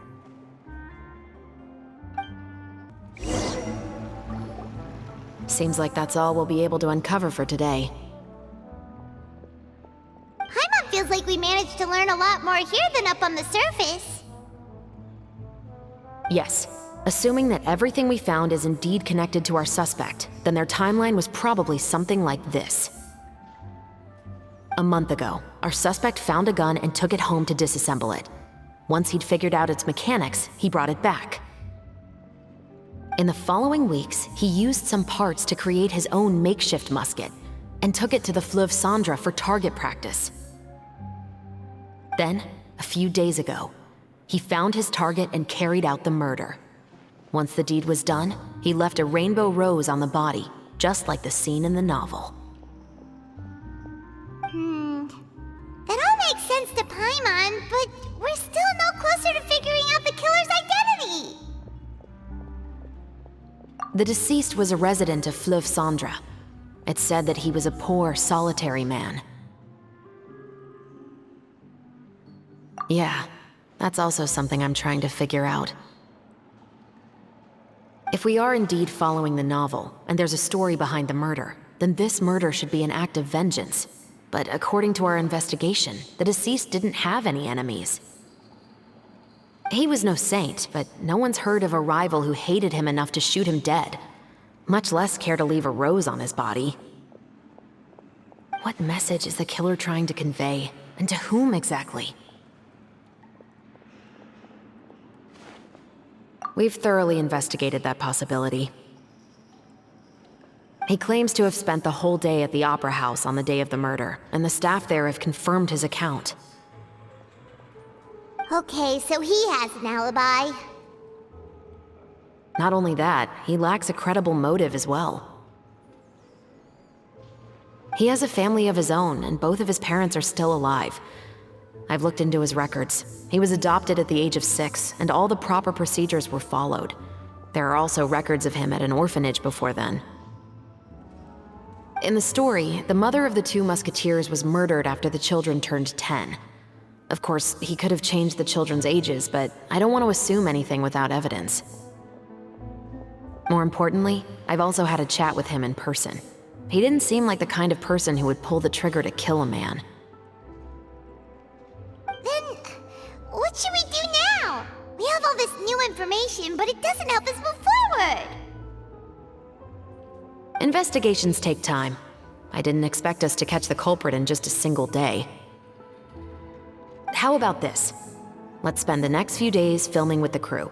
We can continue the investigation once we're done with the film. I'm sure that given time, new leads will present themselves. Wait, but weren't you saying Intel is like small, remote islands in the middle of the sea just a moment ago? Wouldn't you just miss them if you were to stop looking? Ah, but the book had more than one reference to the islands, Paimon. Oh? What else did it say then? As long as you spend enough time sailing through the fog, you'll eventually come across an island.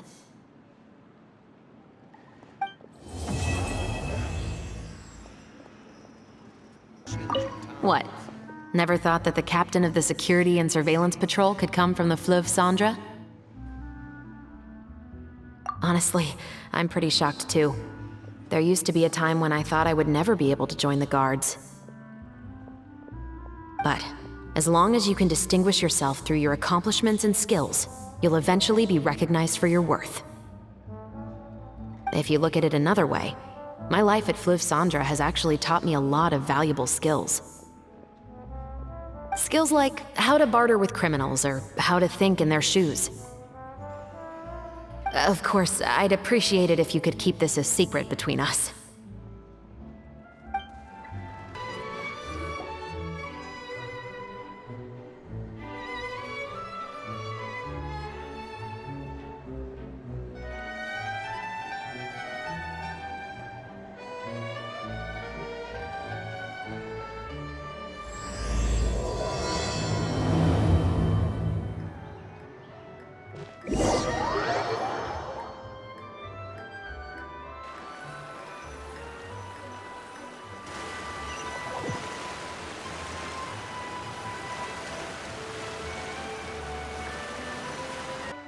work, everyone!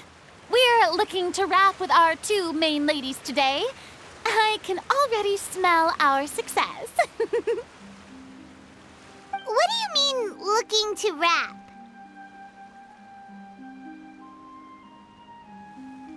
Oh, aren't you the expert now?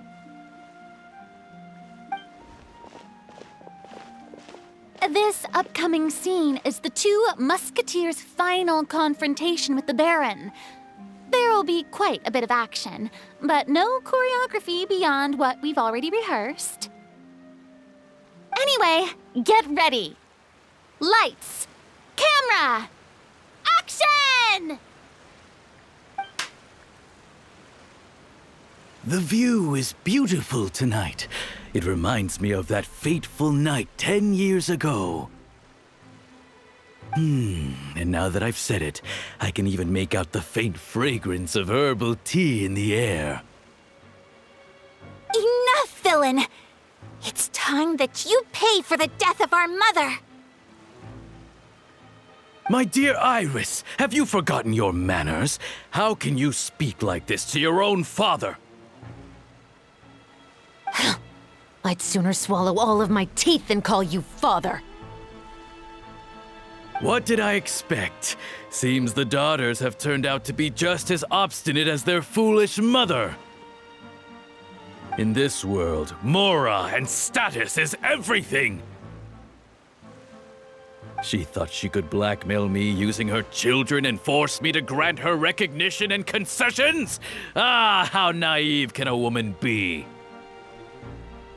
Mother never asked a single thing of you. All she wished was for us to live a peaceful life, just like the others. It was you who personally brewed the poison of prejudice and sent Mother to her death. Compared to that deadly poison, the 2 bullets that will soon pierce through your heart will be like sweet mercy. And that's exactly why I said you're just as naive as her. Did you really think 2 muskets would be enough to defeat me? So let's see. What is stronger, mora and power, or the 2 muskets in your hands? Get them! Tulip! There are too many of them! It'll be okay. We'll cover each other, Iris. And Mother will be watching over us, too. Final warning! You asked for it!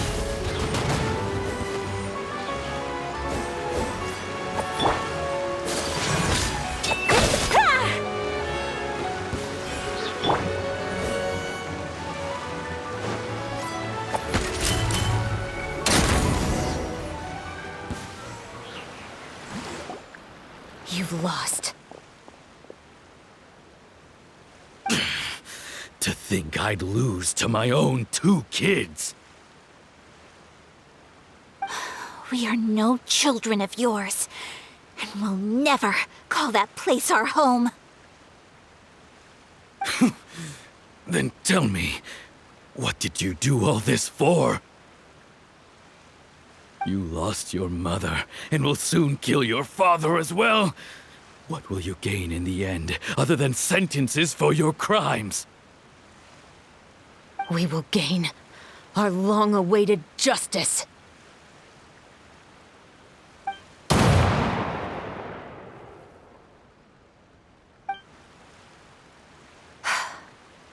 It's over.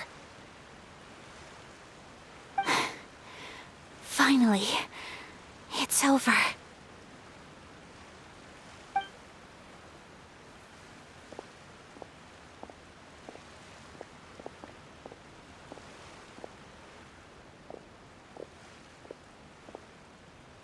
So, where will you go now, Tulip? I'm not too sure, Iris. Maybe somewhere with lots of flowers? After all, Mother always did love going where the blossoms were. What about you? I want to go visit Mother's grave. Yeah, that's not a bad idea. Huh?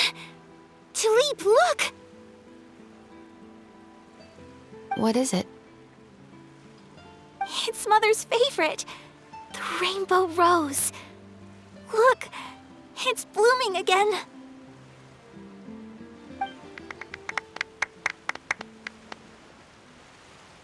Excellent!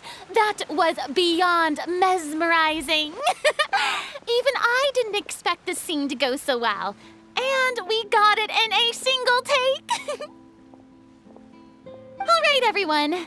We've got a wrap for Tulip and Iris. Congratulations, Ayaka and Chevreuse! Thank you. I didn't expect our parts to wrap so quickly. I wish I could savor the experience for just a bit longer. Paimon totally understands. Paimon's not ready to say goodbye to the clapperboard either. Filming has really been a lot of fun. You were great too, Chevreuse. The way you said, long-awaited justice. It gave Paimon chills. That is indeed my favorite line in the whole book. I still remember trying to act it out in my room the first few times I read it. Whoa, Paimon would have never guessed you're that type.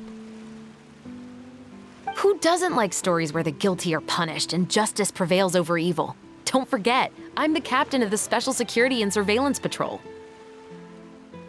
Captain, I have something urgent to report.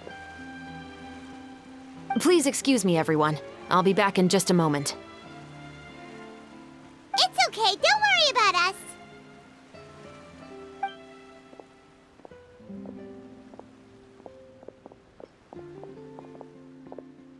Oh? Was she whisked away by work already? I was just about to tell her how great she did. It seemed like some urgent official business. Then perhaps we should thank the stars that we were able to wrap both of your parts so quickly today. Switching around the filming schedule would have been a real pain. Anyway, I actually came over to let everyone know that we're all done for today. You can go home and get some rest. And one last thing, Miss Ayaka. Your acting skills today were immaculate as always. Are you sure you won't consider taking up full-time acting? See, I just happen to know this great troupe that's still looking for a lead actress. Thank you for your kind words, Director Furina. Unfortunately, there are still many matters that I have to take care of back home at the Yashiro Commission. I cannot remain in Fontaine to pursue an acting career. Nevertheless, I will make sure to treasure this incredible opportunity in my heart. Oh, that's a shame. But I understand. Just let me know if you ever change your mind.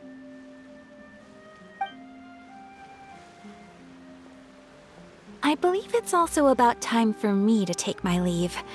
But hopefully I'll see you on set over the next few days.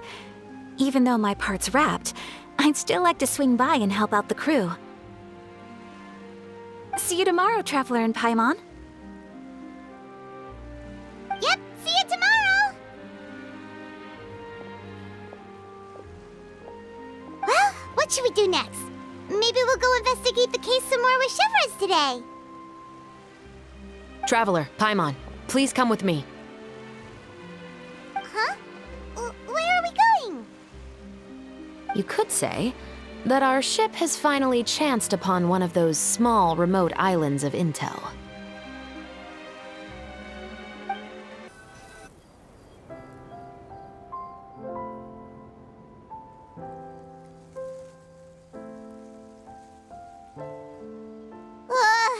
Paimon's exhausted.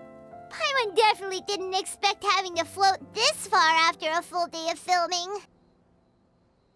So, Chevreuse, why did you take us here? Affirmative. It wasn't anything conclusive, but it should show us a clear way forward. Have you ever heard of someone by the name of Emily? Oh, you mean that famous perfumer? She's a good friend of mine. She's lent me her aid several times in the past to resolve some difficult cases. After I discovered the rainbow rose at the scene of the murder, I sent it to her. After all, she's probably the foremost expert on flowers and scents in all of Fontaine. And then? There was nothing remarkable about the flower or the trace amounts of soil left on it. But according to Emily, the rainbow rose left by the killer was derived from a very rare cultivar. Huh. Paimon didn't know that there were different varieties of rainbow rose. Paimon just thought they grew everywhere in the wild. Flowers that are deliberately cultivated will always show some different features from those that bloom in the wild. We already knew that the rose left at the scene belonged to a special cultivar, but with Emily's expertise, we were able to pinpoint the place where it was first picked from. Oh, Paimon gets it now. So whoever first planted that rainbow rose was probably the killer. Precisely. And after we checked what we learned against some sales records from the past, we discovered that there's only one person in all of Fontaine who could grow and sell this specific cultivar. Really? And who is it? It's the novelist. But didn't you say he had an alibi? To be clear, I haven't changed my mind about him. I still don't think he was the one who pulled the trigger. However, that doesn't mean the true culprit never visited him at his home or never purchased a rainbow rose from his garden. Whatever the case, we will have to confirm a number of things with him. So you mean the next place we need to go is... Yes, we're going to pay him a visit at his home.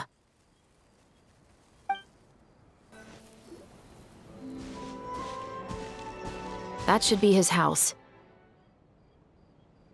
There are so many Gardamex stationed around the place. That's pretty unusual, right? According to what he told me last time we spoke, he hired them so he won't be harassed or disturbed. Huh. So there are a lot of flowers in his garden, but Paimon doesn't think we'll be able to pick one without alerting the Gardamex. Right, which is exactly why I think there has to be a special connection between him and the killer. So, should we knock? Just wait here for now. I'd like to take care of a number of those Gardamex first. But they're so far away. How are you planning to do that? Don't forget, Paimon, I'm actually the real-life captain of the Musketeers.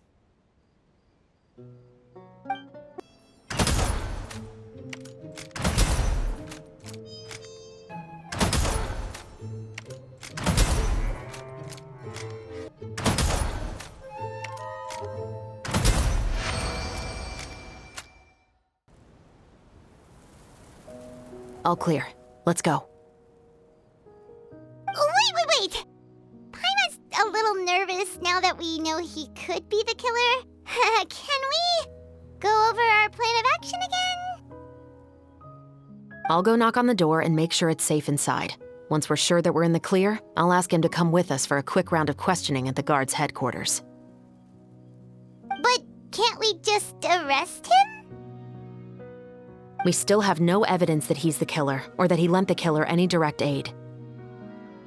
Still, it would be appreciated if you could pick a rainbow rose from his garden for me while I'm talking to him. It'll help the Marechaussee Phantom confirm Emily's theory. Sure, no problem. Just be careful, Chevreuse.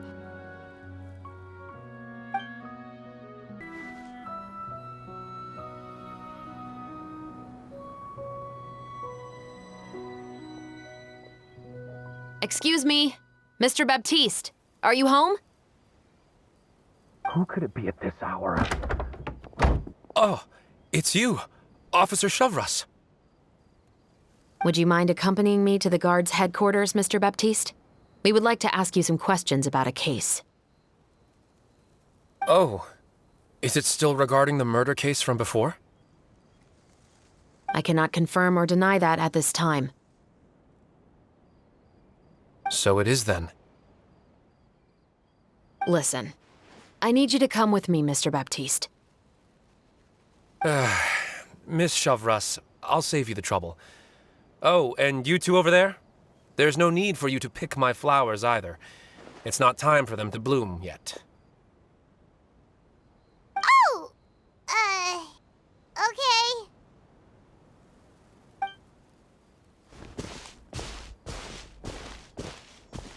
By saving me the trouble, you mean...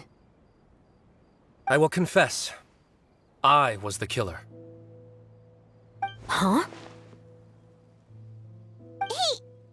He just admitted he's guilty! Please relax, everyone. I'm not armed. The musket you're looking for has been buried in my backyard. Then it's my responsibility to inform you, Mr. Baptiste, that everything you say right now will be used as evidence for the inevitable trial. Yes, I am perfectly aware of that. I must say, I hate this feeling. Oh? Is it because I confessed? Or because you've been proven wrong? Both, I suppose.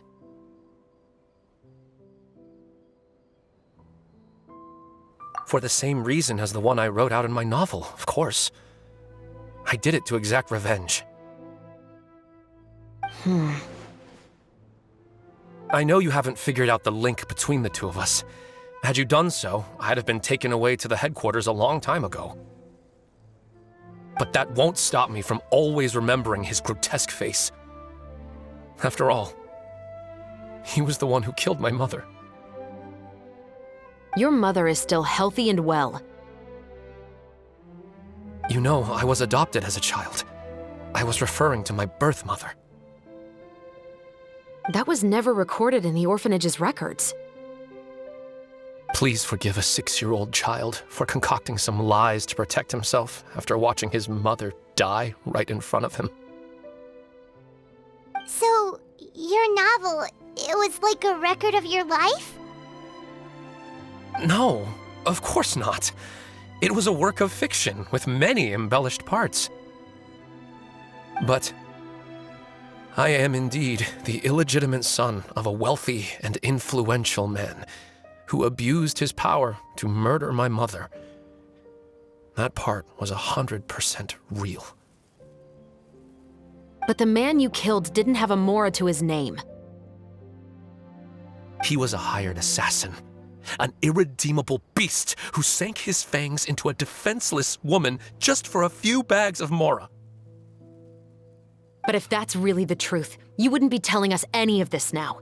You still haven't managed to take revenge against your father, the true mastermind behind it all. I never thought I'd hear that kind of thing from the captain of the Special Security and Surveillance Patrol.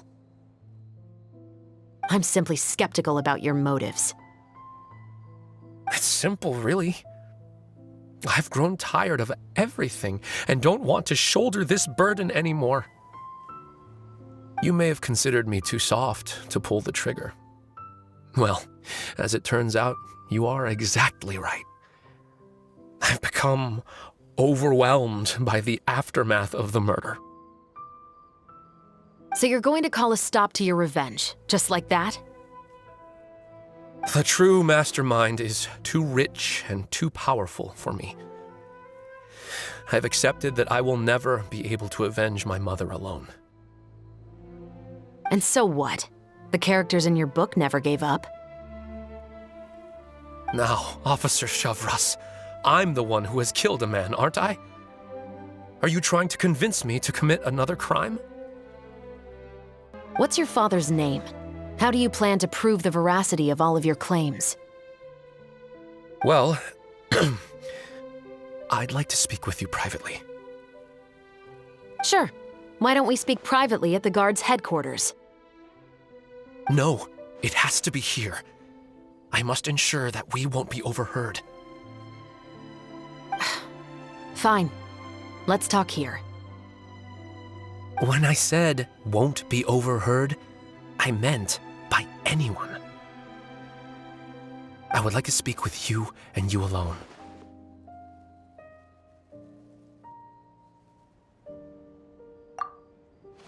Thanks. I appreciate it. Please stay safe, Chevreuse.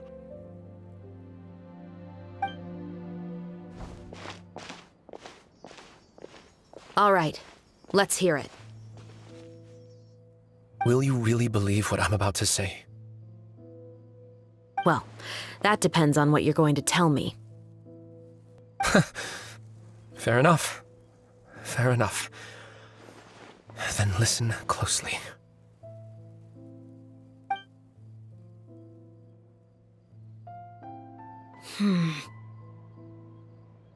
So that's how it's all connected. So, it seems you believe me after all. Do you want me to go public with this?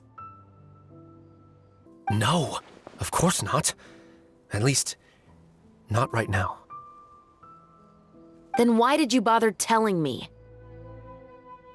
You've read my work. What do you think? Even if you were to go public with all of this right now, he'd simply deny everything. It's been too long. Almost 20 years. Anything that could be used as evidence has long faded away. Even if there might have been a solitary island of truth once upon a time, it has long sunk beneath the waves by now. Justice will never find him. Not if you don't try. I know that as the captain of the Special Security and Surveillance Patrol, you will always stand on the side of justice. But do you really think a cushy life in prison really constitutes justice for him? I bet he could lead an extremely comfortable life in the fortress of Meripede. What are you trying to say? I've been observing you from a distance. Your portrayal of the Musketeer was exquisite. Pull the trigger of justice against him. Let the villain get what he deserves. You want me to let you go so you may complete your revenge? No, Officer Chevreuse. I know that would be impossible. No. What I'd like is for you to perform the deed on my behalf.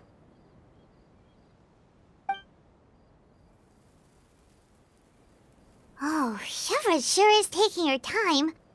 What could they be talking about anyway? Oh, Paimon's worried. What if he decided to attack her?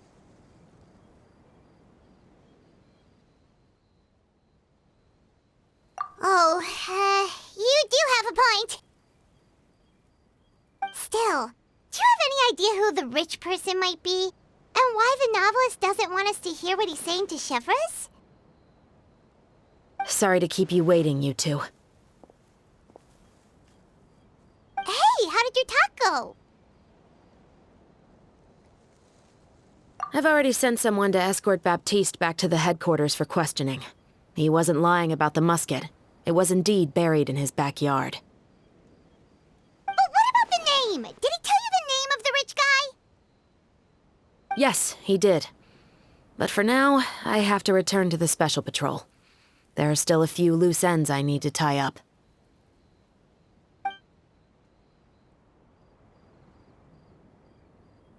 I'll probably be quite busy over the next few days, so apologies if you don't see me on set. All right, Paimon understands if you can't tell us everything you know. We'll just keep an eye on the Steambird then. Actually, there's still something else I need your help with.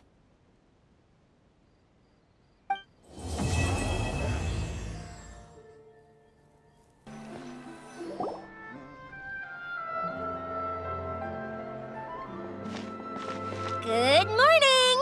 Hayaka and I were just talking about you. Is Chevreuse still not joining us today?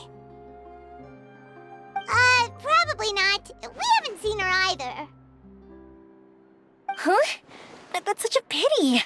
Director Furina said that we've only got a few small scenes left before wrapping up the entire thing. She even said that she'll get me into a couple scenes, so everyone will have a chance to shine in front of the camera. We were also planning on having a victory feast once we're all finished filming. You can join us, right? If only Chevreuse was here. I still haven't taken a photo with her. I'm afraid that can't be helped. Those special patrol folks are like phantoms when they've got a case on their hands. But to be honest, I'm even more concerned by what I read in the Steambird earlier this morning. It said that the killer in the murder case was none other than the author of the 2 Musketeers. Oh yeah, I heard about that too. He came forward and confessed his crimes, but gave no explanation as to why he pulled the trigger. We didn't know about this case at all when we joined the film. Is it going to affect the reception of our work? From a pure publicity standpoint, this will draw a lot more attention to our film. I have to say, though, that no director can be perfectly comfortable with garnering attention through means other than artistic skill. To be fair, I feel like that ship sailed the moment you allowed yourself to be named as the director on our posters. It's not my fault that I'm super popular. What was that saying again? My popularity has, Sunk to an all-time low? spread to the 4 corners of Teyvat.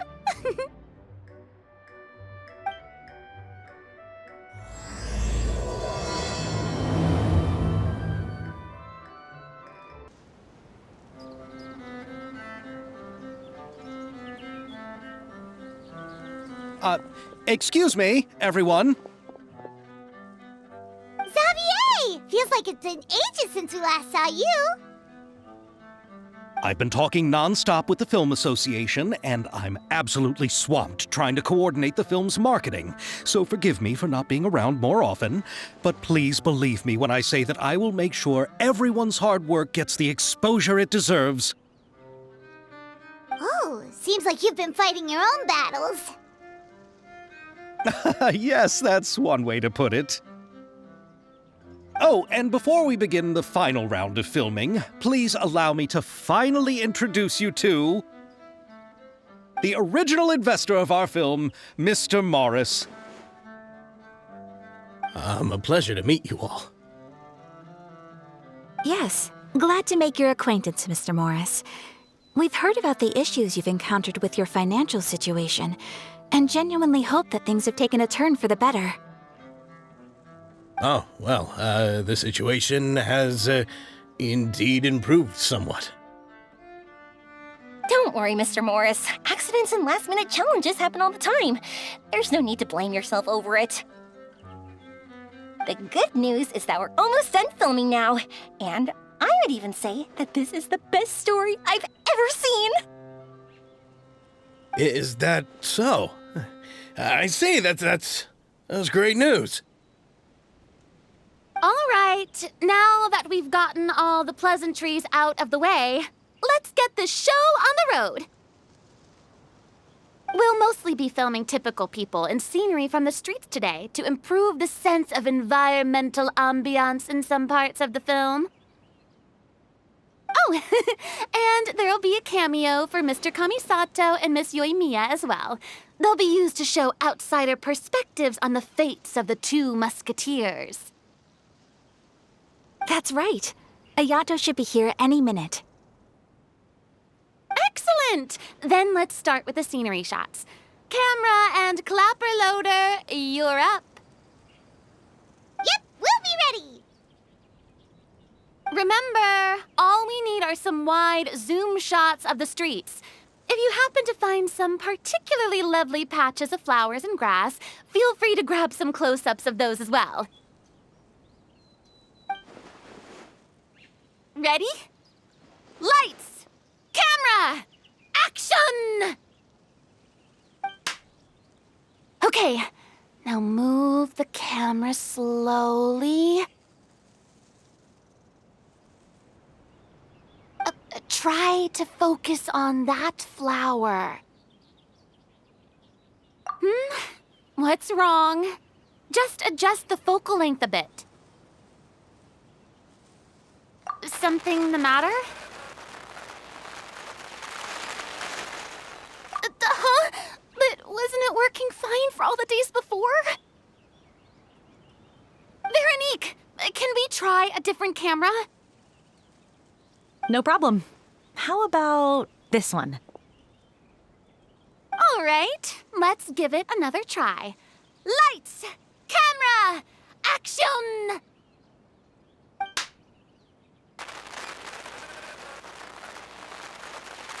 Don't tell me. This one is broken too? Veronique, do we have any other spare ones we can use? I'm afraid we only brought these two today. What? Then go find a workshop to get them repaired right away. Oh, and you too, Bono. Go find our spare camera in the warehouse and bring it back to the set. On it. Greetings, everyone. My apologies for the delay. Is something the matter, Ayaka? It seems like there are some issues with the filming equipment today. We're stuck for the moment. I see. Well, let's not just stand here twiddling our thumbs. Actors, to the makeup booth.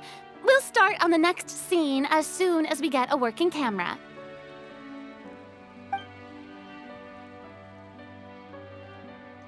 The people at the workshop told me that the part which holds the lens in place seemed to have fallen off. That's super strange. It was perfectly fine just yesterday. Well, no time to dwell on that now. Let's get back to filming. Ahem! Quiet on set!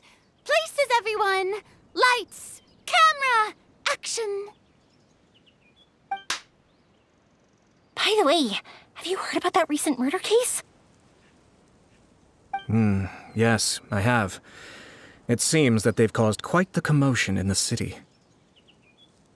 I heard that the chief of the guards is so mad about not catching the culprit that he's about to explode. Oh? I find that quite hard to imagine, considering how he already looks most days. Director, we have a problem. Oh, we're in the middle of a take! Couldn't you wait until we wrapped up this scene? No, Director, our film, all the finalized film that we've been keeping in the case has disappeared. Oh, wait, what did you say? Mr. Bono, please take me to where the film was kept right away. I'm coming too. No, Yoimiya, you have to stay here. Oh.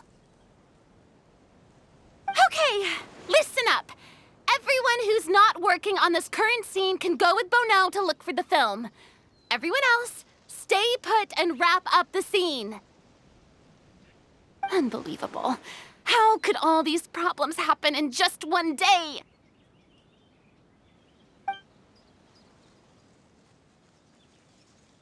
We're back.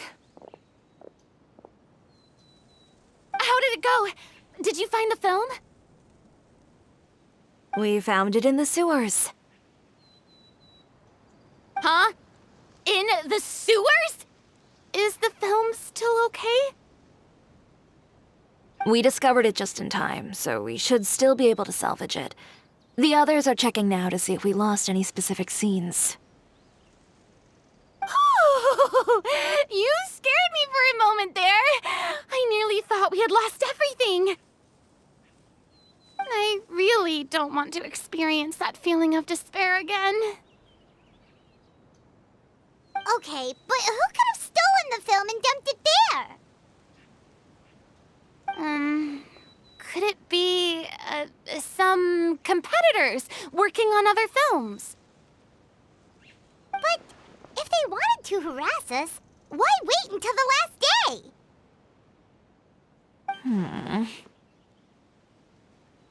Okay, we don't have time to really look into it right now. Let's strike while the iron is still hot and wrap this thing up once and for all. Yeah, let's finish it.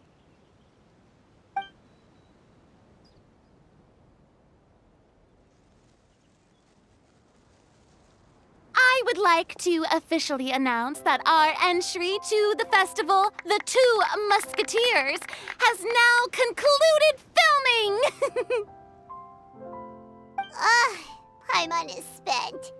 It's so late already. Even though the filming process proved to be extremely challenging, everyone provided valuable and unique contributions to the final product. Thank you all for your dedication and support. And just like Director Furina, I would also like to extend my most heartfelt thanks to all of you. Really, you've all helped me so much. All right, let's save the awards speech for later, and hopefully also get some rehearsals in before the real thing. Anyway, now it's time to party! Let's all make our way to the beach and have a celebration feast so loud and fun that even the blubber beast will want in.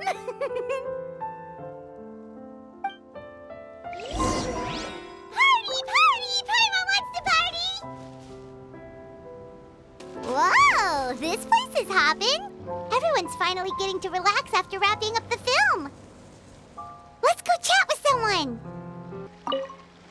Have you ever seen a fireworks show, Mr. Morris? It's pretty amazing. I'm afraid I haven't, but I'll take your word for it. I was thinking, if this film turns out to be a success, could I ask the two of you to stay and be a part of my crew? Of course, I'll definitely increase the pay for next time. I'd be more than happy to, Mr. Xavier. Thank you for the offer, Mr. Xavier, but I've made some plans to go on a journey to the other nations once the festival is over. Is that so? Well, then in that case, bon voyage, Miss Veronique. Please feel free to get in touch once you've returned to Fontaine. Oh, this is turning out to be quite the party.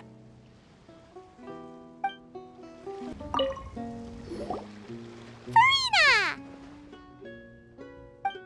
Oh, my darling clapper loader and camera operator. You've both worked really hard.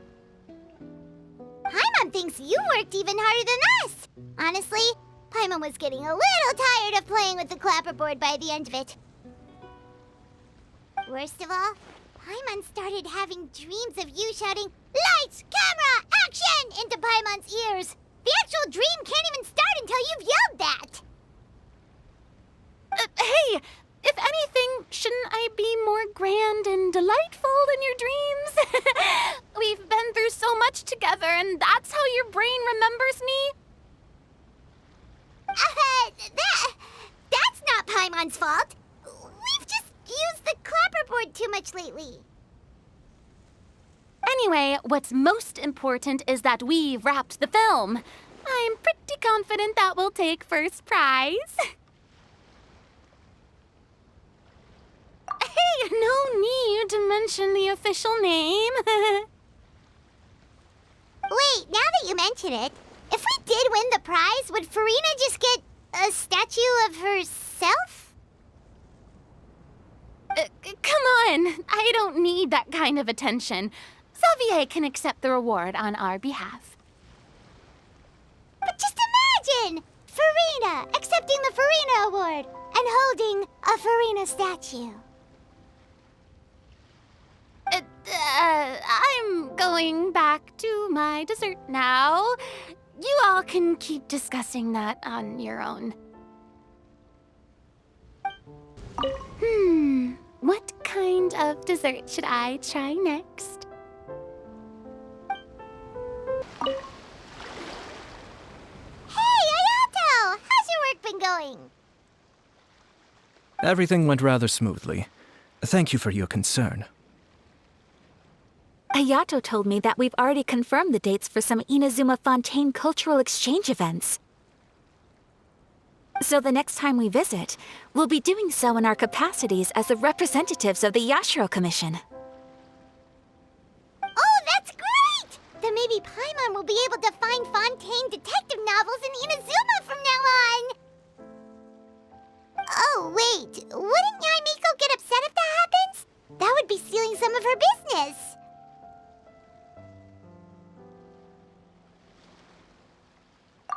You've got a point. She's always complaining that light novels have become bland and too predictable after all. The cultural exchange won't only feature literatures of both nations, of course.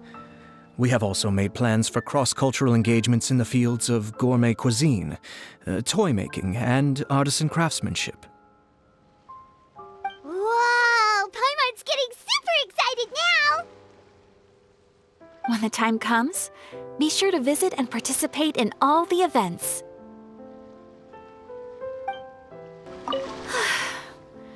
I wish we could have spent some more time here. Don't worry. It won't be long before we're back again.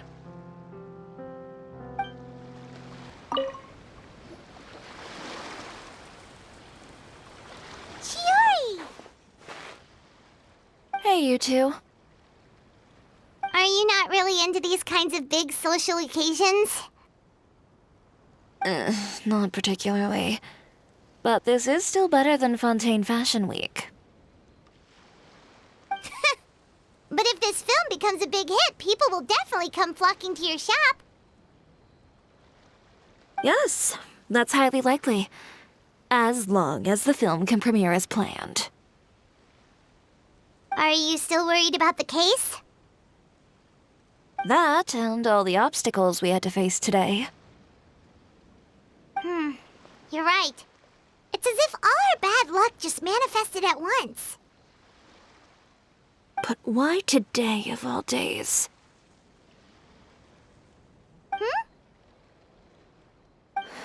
No, it's nothing.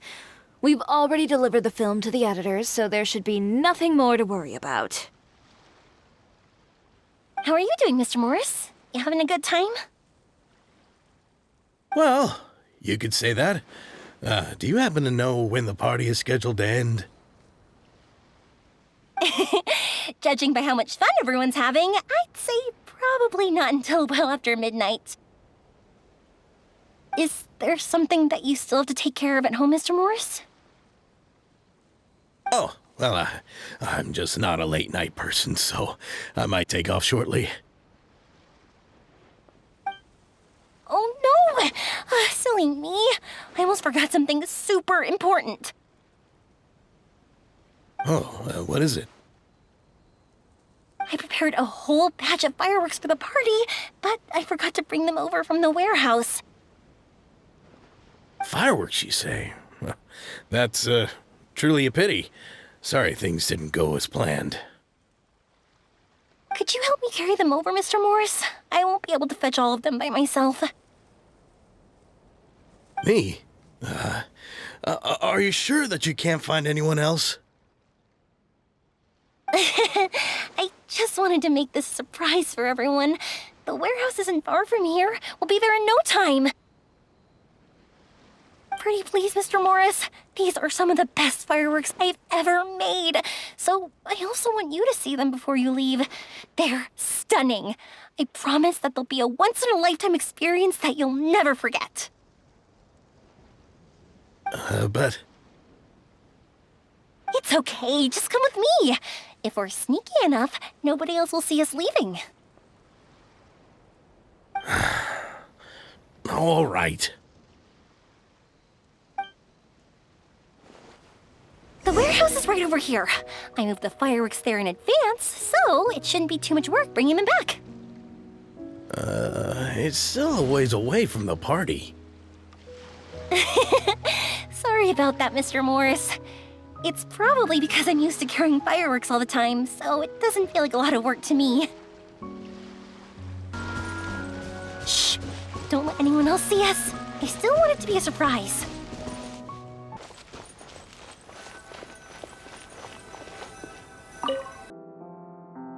It's dark in here. Wait here, Mr. Morris. I think the light switch should be somewhere over here. Why did I have to get roped into this? What was that?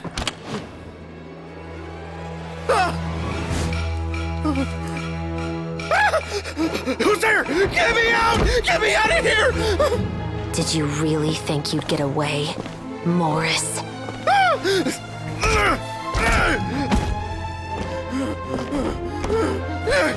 You've got the wrong guy! It wasn't me! I'm not the killer! You know, Eliza died a far more heroic death than this. She fought your assassin to the end, to save the children she had hidden beneath the floorboards.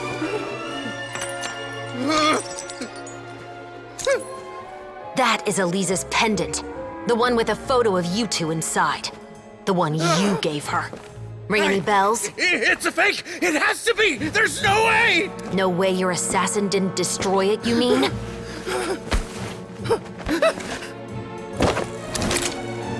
Did you ever love her, Morris? Or was killing her always the plan? No, please. Listen to me. I told Eliza to keep us a secret. I paid her plenty for her silence. I never thought she'd keep the child. Everything was gonna come out, and I had no choice. She'd force my hand. No! I'm begging you. I have money.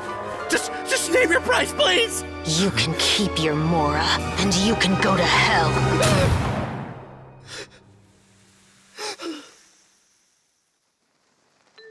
I'm Captain Chevreuse of the Special Patrol.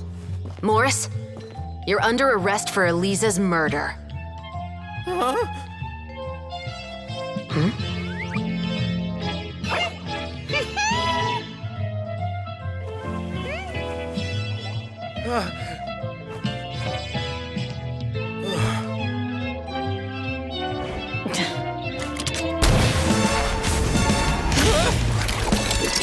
You're under arrest too, prop manager Veronique.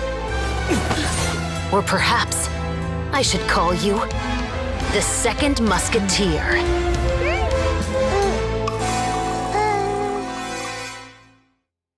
Wait, what's going on? This wasn't in the script. Drop the gun, Veronique. Why? Why would you keep me from exacting revenge on this heartless monster? Drop your weapon. This is my final warning.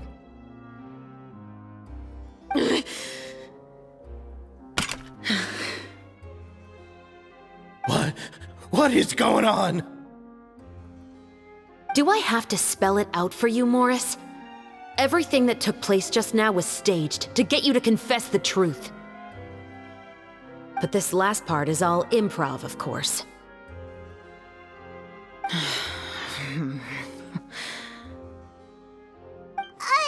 Chevreuse, you told us you wanted us to help you stage a play. You never said anything about the Second Musketeer. It's because even I had no way to confirm my theory until now. Thank you for your performance, Yoimiya. Could I trouble you to go and bring in the other Special Patrol members? They should be on standby just outside. Oh, and please tell the other cast members not to worry about us. We'll be rejoining them shortly. On it!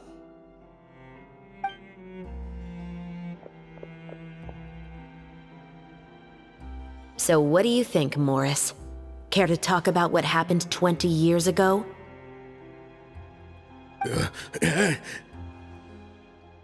My patience is limited, you know. Don't force me to take you back to the interrogation room. I'd wager that you wouldn't last for more than a minute in there. With the recording we made, you have no chance of winning in court. Cooperating with us now is the most practical move. All right. I'll talk. I hired an assassin to murder Eliza. She once worked as a maid on my family's estate. She was very beautiful, and after some time I fell for her. We kept our relationship a secret and carried out an affair for some time, but it wasn't long before she became pregnant. And if my parents ever found out, they would have stripped me of my inheritance and status, driven me out of my home. I also didn't expect Eliza to insist on bringing the pregnancy to term. She even asked me to leave my family and travel far, far away with her. She believed that you were truly in love with her. I didn't have a choice. I gave her a large sum of mora, told her to leave the family and to get rid of the baby. But then years later, she sent me a letter. There were photos of 2 children, and she even asked if I could find some time to visit them. Huh? 2 children? Paimon thought Baptiste was the only... you mean... Even if she had the children against your will, you could have just ignored the letter entirely. Why kill her? I had just gotten engaged to be married to an heiress from another wealthy family. So if anyone were to find out about Elisa, my life would be completely ruined. I didn't have a choice. No. You always had a choice. You just made the wrong choice. Again.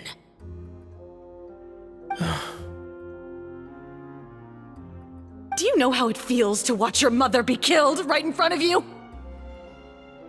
My brother and I were hardly even school age yet. We were hidden beneath the floorboards, grasping each other's hands like a lifeline. We were so terrified that we didn't even know we could ever take a breath.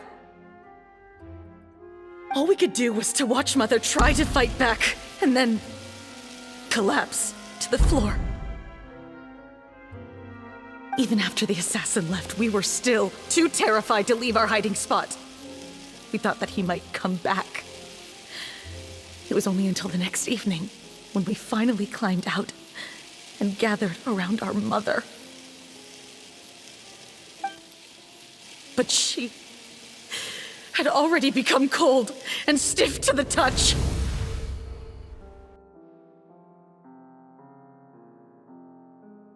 You made up your mind right then and there to bring this case to light. Not only that, we resolved to get our revenge. And that's why you became the Musketeers. No, that's why I became a Musketeer! The man from before was also killed by me. My brother had nothing to do with it. I figured as much. You did? I once told these two that he didn't look like a killer to me. His confession from that night also rubbed me the wrong way. I think what really tipped me off was, how could I not feel a sense of regret in him? Huh? He confessed faster than any criminal I've ever met, but he didn't say a single word about you. He insisted that he was the sole perpetrator in the case. But after the questioning ended, I disassembled the musket we dug up from his backyard, put it in front of him, and told him to reassemble it. Want to guess how far he got?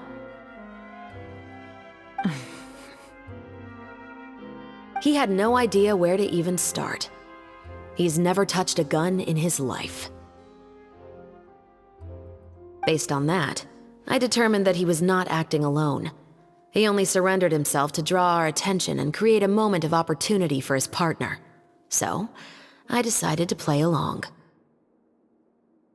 And as expected, the second musketeer followed us without hesitation once she saw Morris get separated from the rest of the cast. Besides, why else would he call the novel The Two Musketeers? But how did you know it was Veronique?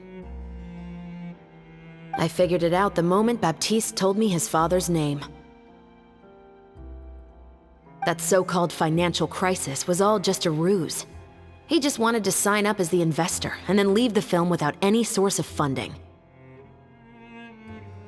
After all, he has a vested interest in minimizing the reach of this story. It's really just the same thing as what he did to Elisa all those years ago. Human scum. But then Xavier pulled out all the stops and got the film made against all odds.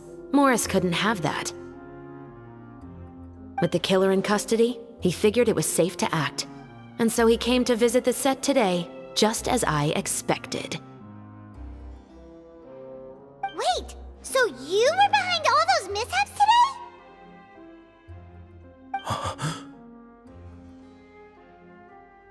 As for the identity of the second musketeer, I assumed they'd probably stay close to Morris and look for an opening.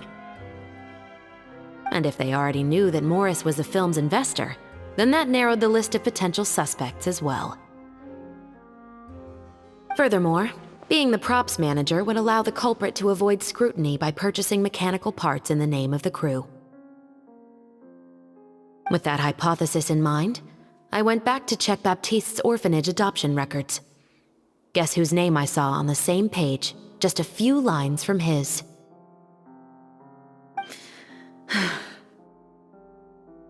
My brother. He trusted you.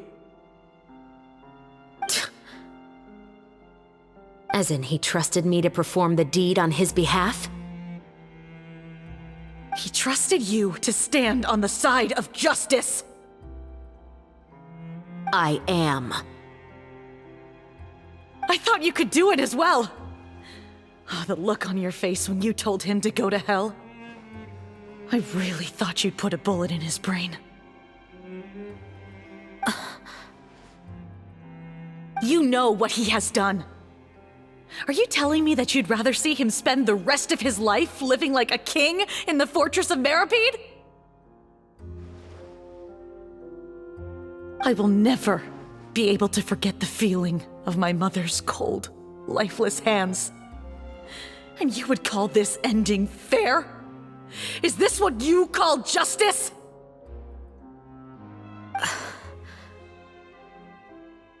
I won't lie, Veronique. I did hesitate when your brother first told me about the truth. I wondered. I agonized over whether I should really put a bullet in his head. So why don't you? Because that should never be how justice is carried out in this world. Perhaps, to you, justice is simply reciprocated. An eye for an eye, and a life for a life. But everyone has their own understanding of justice. If everyone were to pursue their own definition of it, there would be no more order in this world. Today, you'll kill Morris, and tomorrow, his children may come for you. The world cannot render judgments based on a desire for revenge. That will only lead to a cycle of revenge, as well as the destruction of order and civilized society. Fontaine is founded on a set of laws and a standardized code of justice. That is why we are the nation of justice. But with all that said, I will promise you this. Morris will not lead a cushy life in the fortress of Meripede. Chevreuse, the rest of the special patrol is here. Thank you so much, Yoimiya. Letelier, Terena, please take them away.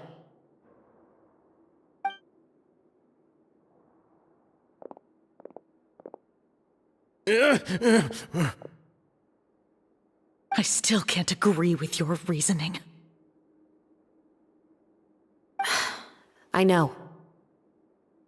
Justice has not been delivered. At least, not today.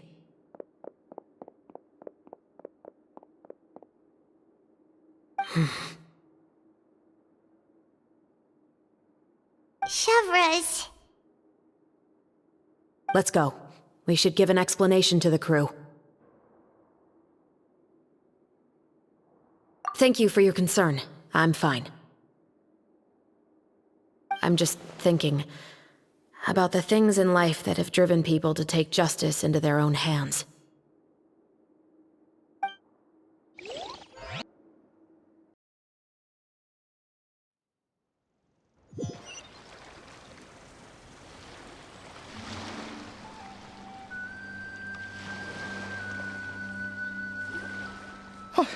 Who would have thought Morris would turn out to be... I'm at a loss of words. How could he have done something like this? I'm just glad that you're all safe and sound. Who knew that such a labyrinth of cases would be behind this story? Well, what should we do now? We have a finished film, of course, but should we still go ahead with the premiere? What do you mean? Shouldn't you be even more motivated to spread the word now that you've learned the truth? Chiori is right. I'd also like more people to see this story for themselves. But the real ending of the story seems to have deviated somewhat from the one in the script. Is that still acceptable to you, Miss Chevreuse? The call is yours. We still have time to reshoot an ending if that's what you'd like. No, it's fine as is. I like what we have for the catharsis. Romanticism is what gives works of art their appeal. Fiction is able to explore means of restitution that could never work in real life. Just like the real world, the world of stories also has its own set of rules and justice. These different possibilities are what initially drew me to reading in the first place. Sounds good to me. I support your decision. What about Veronique? Will she be okay?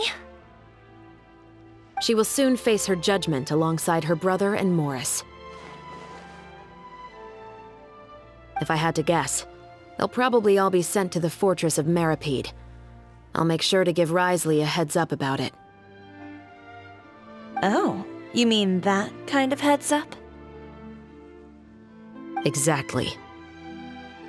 Ahem. All right, then the matter's settled. Now that everything's been taken care of, there's no reason for us to keep looking all gloomy and grumpy. Let's get back to the feast and enjoy each other's company. We'll be starting the post-production process tomorrow. You should join us, Chevreuse. You missed the first few hours of the party, didn't you? All right. Count me in. Then I'll wait for you over there.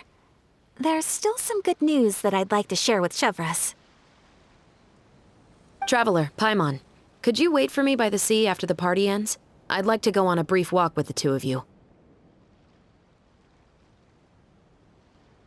Thank you very much.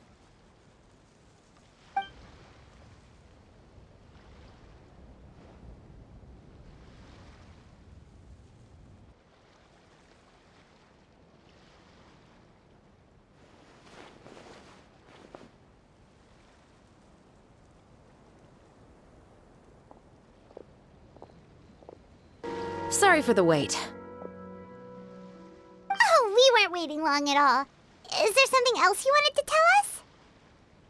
No, I don't have anything new to share. I just felt that since you were my investigation partners, I should have another conversation with the two of you. Traveler, how would you have responded to Baptiste's request if you were in my shoes? Just like the protagonist of the story, huh? Can't say it doesn't suit you. When I was young, my father often took me here to swim. We'd come rain or shine, even when it was freezing cold. He told me that swimming was the best activity to train one's strength of will. You could never give up before reaching the shore, especially when the water was cold. Oh? Why's that? Because the moment you give up would be the moment you die. At that point, I still hadn't received my vision. One winter, the chilly wind felt almost like knives on my skin, and the seawater was so frigid that it numbed my toes the moment I stepped in. I cried and begged my father to spare me from having to swim across, but he wouldn't listen. He used to be a member of the Special Patrol as well. You could say it was his way of educating his children. That sounds awful. When he saw that I wouldn't stop crying, he just picked me up and tossed me into the icy water. The bone-chilling cold took away my senses. I couldn't feel anything but fear and rage. I waited for my father to save me, but one look and I knew he'd already started swimming for the opposite shore. I realized that if I were to give up, I really would die right then and there. I used all of my strength to try and catch up to my father. Those few minutes felt longer than my whole life up until that point. I did, however, make it to the other side. I've never felt afraid about anything in my life after that, nor have I ever cried again. That way of teaching would have never worked on Paimon. Yeah, I don't think that was the right method for anyone. It's just that, working now as I am in the pursuit of justice, I still sometimes feel like I've been tossed into that winter sea all over again. The anger and the helplessness. Chevreuse. But the worse I feel, the more I know to never give up. The alternative would be to forever lose myself among the waves. Anyway, how about a race? Neither of us will drown, but we can still see who swims faster. You guys go ahead! Paimon will grab the clapperboard to mark the start of the race!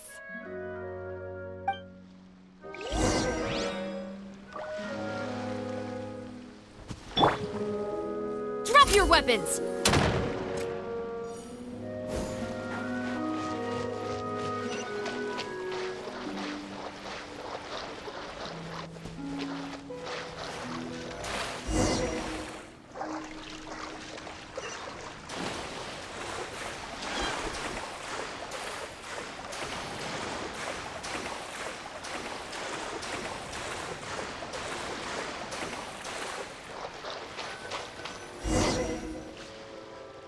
Whoa, that felt good. You were so fast in the water, Chevreuse! You were swimming even faster than Paimon can fly! So, about the Special Patrol, did you join because of your dad? Partly, but I'd say I was more inspired by the heroes I read about in stories growing up. Oh, so it's due to your love of stories! Of course, it was only after I joined the Special Patrol that I learned that truth is often stranger than fiction. Come on, let's walk a bit more.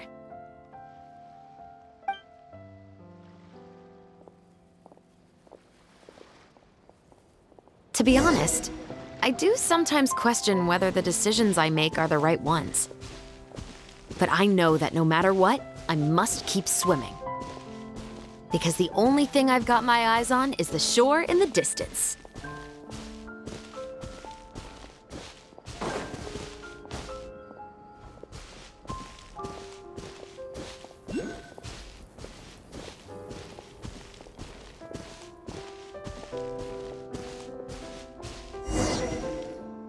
Thank you for coming on this walk with me.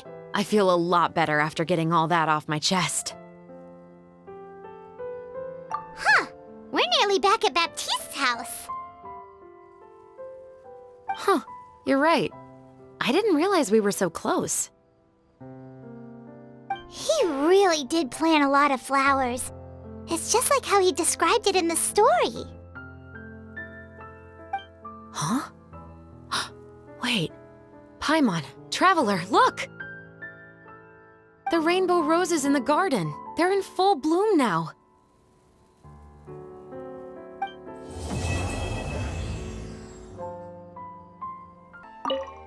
Even though it's a bit late, I must thank you for investigating this case with me. Not on behalf of the Special Patrol this time. It's a personal expression of gratitude from yours truly. Oh, you want to hear more about my father? To be honest, I didn't spend that much time with him. He was always busy with the Special Patrol, so he would often return home really late at night. Some nights, he didn't come home at all. Once, he didn't come home for a long time, maybe a whole week or so. When I went out to buy food, I learned that he had become a criminal, and by extension, that made me a criminal's daughter.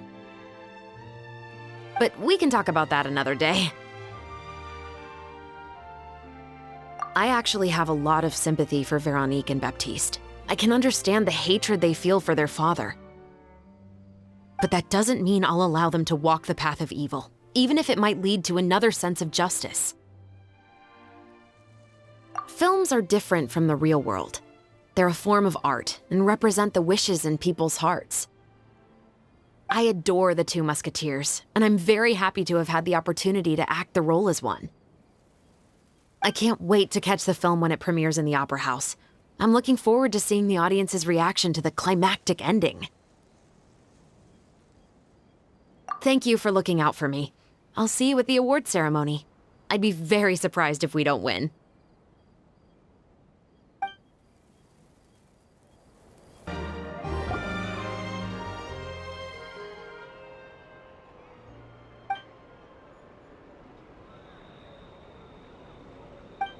Xavier, it's been a while. Hey there, you two!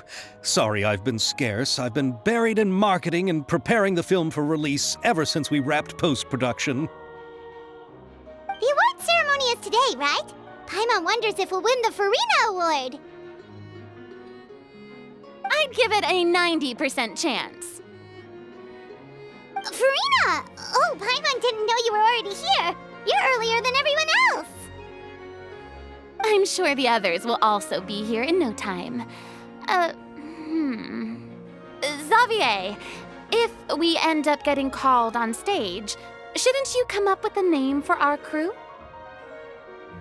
What? But we don't even know if we're going to win. I wouldn't want to jinx our chances by celebrating early. Just open your eyes! Surely you've seen the audience's reactions to our film. We've had nothing but critical acclaim. You've also had conversations with the Opera House's operating staff, right? Didn't they want to increase the number of showings? With the mora you've made from the box office, you can now open your very own film company. But that's all credit to my amazing crew. You've all helped to make this a reality, so I can't be the only one asked to come up with a name. Well, give it some thought. I'm sure the crew will respect your choice. All right, but before that, Traveler and Paimon, could I trouble you to quickly pay a visit to the Fortress of Meripede? Huh? But shouldn't we stay for the award ceremony? I wanted to ask you two to invite Chevreuse to join us at the ceremony. She's one of the lead roles, after all. I haven't been able to find her recently, so I haven't had the chance to invite her personally. According to the papers, the culprits of the Musket murder case will be personally escorted today by the captain of the Special Patrol to the Fortress of Meripede. Oh, Paimon gets it now. Yep, just wait here, Xavier, and maybe try to come up with a few snappy-sounding names. All right, then I'll leave you to it. Will we really win an award? Trust me. When have I ever been wrong about something like this? This is as far as I'll be taking them. I'll leave the three of them to you now. Got another errand to run? Something like that. I'm expected at a party. Now that's something you don't hear every day. Found a new pastime? No, it's just a special occasion. Chevreuse! Risley! Festivals really do bring people together. It's been a while since I last had so many visitors at the Fortress of Meripede. Call it the festival spirit, I guess. Yeah, you could say that. Even our head nurse has gotten herself all worked up preparing super deluxe nutritious shakes. Just one gulp and you'll have met all your nutrition needs. Were you talking about work just now? We've already finished discussing everything. So, what do you think about my heads up, Mr. Risley?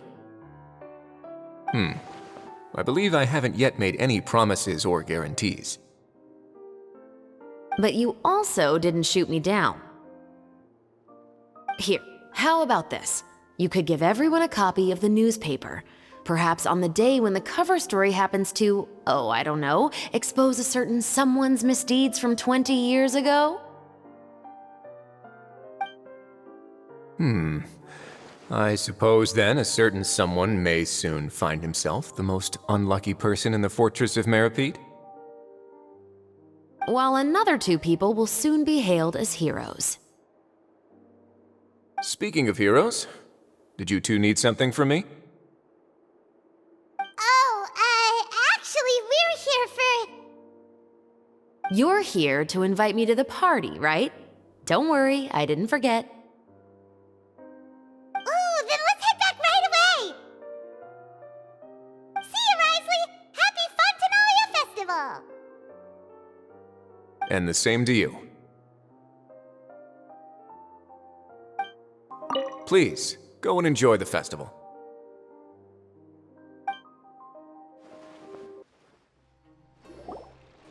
And the winner of the Furina Award for the first Fontainalia Film Festival is... The Two Musketeers!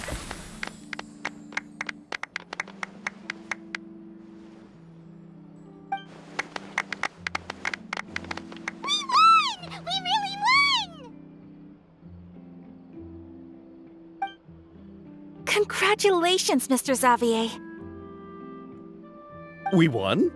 I can't believe it! I really can't thank all of you enough!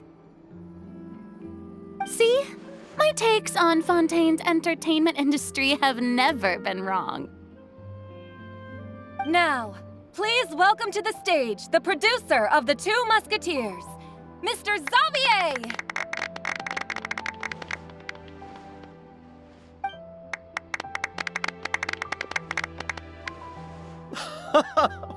Thank you! Thank you all so much for your recognition and support. While I'm up here, I would love to give special thanks to...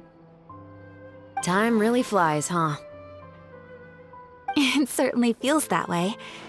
It feels like it was only yesterday when you were teaching me to hold a musket. Will you come back to Fontaine again? Of course! I'm very fond of this city. There are so many novel and interesting things that it's been hard to keep track of them all. But how about you? Would you be interested in visiting Inazuma? I can't say the thought has crossed my mind before, but I'd be willing to consider it now. I will be eagerly awaiting your visit. It would be wonderful if you could visit my home and enjoy a taste of our tea and desserts. Yeah, let's keep in touch. Did you accomplish all you came here for? Yes.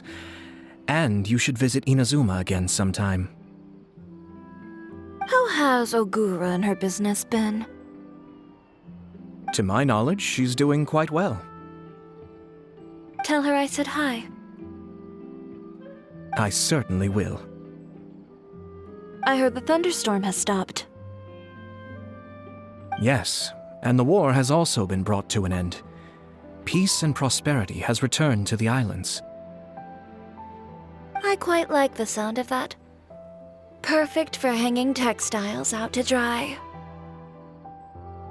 I'd like to offer my thanks again to the entire cast and crew. Without you, I would have never completed this film, much less had the opportunity to be standing on this stage. With the support of my entire crew, I would like to officially announce our film company, Musketeer Pictures! Ho-ho! That has a really nice ring to it. Then in that case, let's please welcome all the members of Musketeer Pictures onto the stage for a commemorative photo. Oh, Paimon didn't know we'd also be taking pictures. Director Furina, I believe you are the most deserving person to raise this trophy. Huh? No. There's no need. It's so embarrassing. It's an honor the director deserves. Yes, I agree. Just accept that you're not getting out of this. Ready, everyone? 3, 2, 1. Musketeer Pictures!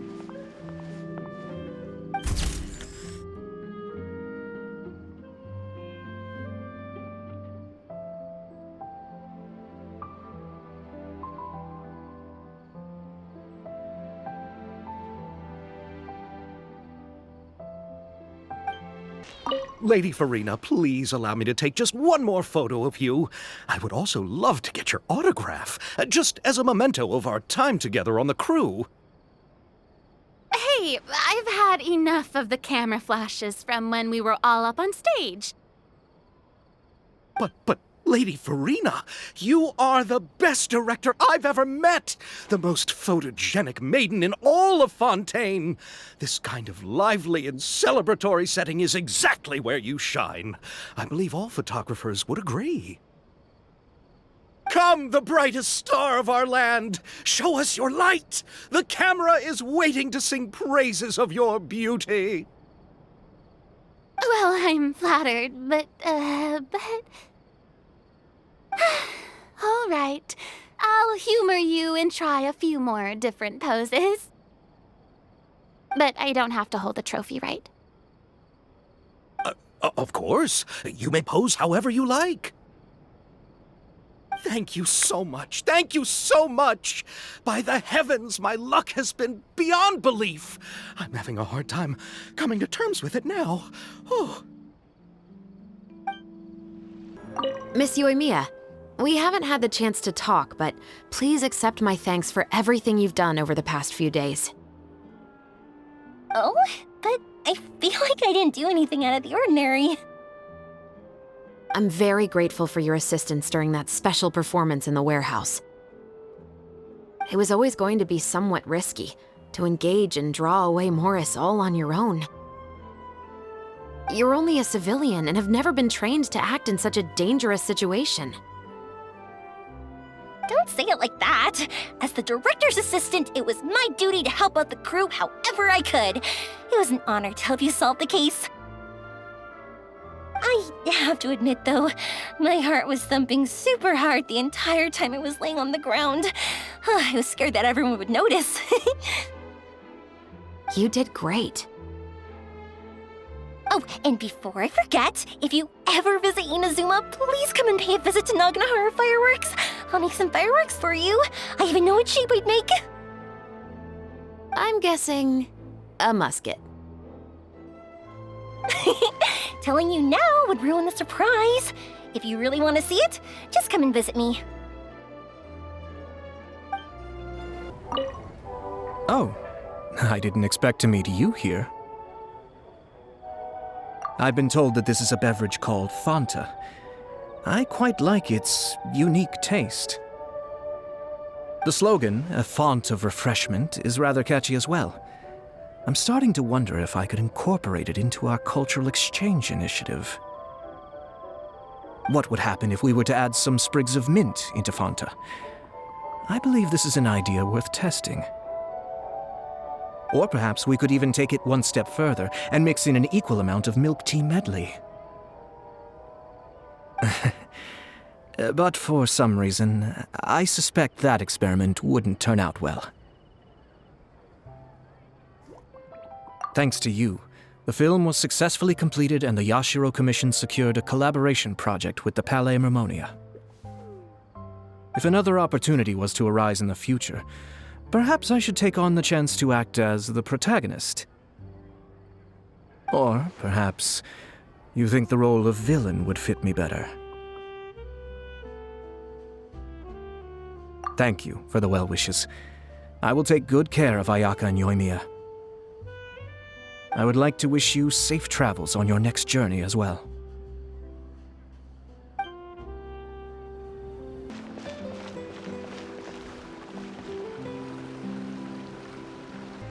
I'm so glad we were able to complete the film. Thanks for taking care of me while I was here. Really? Thank you. At first, I simply tried to work hard out of a desire to not become a burden to the crew.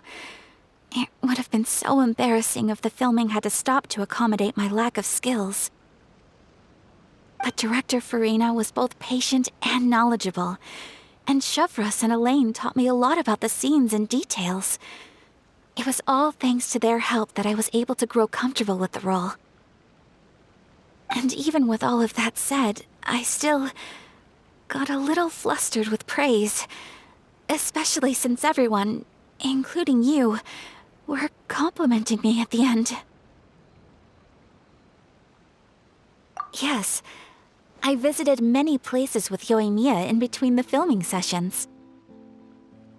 The elegant streets, the beautiful flowers and greenery, and the dreamlike underwater world. Everything I saw will shine like stars in my memories. It also brings me joy to think that perhaps you've marveled at those exact wonders as well. It's nothing at all. I don't often have the opportunity to wander out into the world like this. Not only did I make many new friends during this trip, I also picked up many new skills from everyone around me. I will cherish this experience greatly. Oh, and I'm also going to bring some conch madeleines back to the Yashiro Commission as a gift. If we could enjoy them with some coffee, perhaps it'll feel as if I'd never left Fontaine at all. Thank you for looking out for me. Please do take care of yourself during your adventures as well. If the stars align, we'll see each other in Inazuma again. It's you. Is there something I can help you with? Interested in our couture services? Just give me the word. Thanks to you, we were also able to premiere the film in time. Its success has increased the reach of my brand. There's no need to be humble. You helped Xavier and Chevreuse, and even Kirara's told me many good things about you. They are all my friends. You've done far more than what you give yourself credit for. I am merely a fashion designer. I don't have anything else I moonlight as. But when you run a business, it's inevitable that as you make more friends, you'll also encounter all sorts of thorny issues. You scratch my back, I'll scratch yours. It's just the common sense of business. Xavier's over the moon now that he's actually won the Furina Award. Maybe I'll actually find him in the fountain the next time I see him. The demand for couture at my boutique has also increased. So much so that I don't have enough staff to handle it. Looks like I'm one step closer to achieving my dream. Anyway, you will always be welcome at Chiyoria Boutique. I would love to see you both again at the upcoming Fontaine Fashion Week as well. Okay, see you around.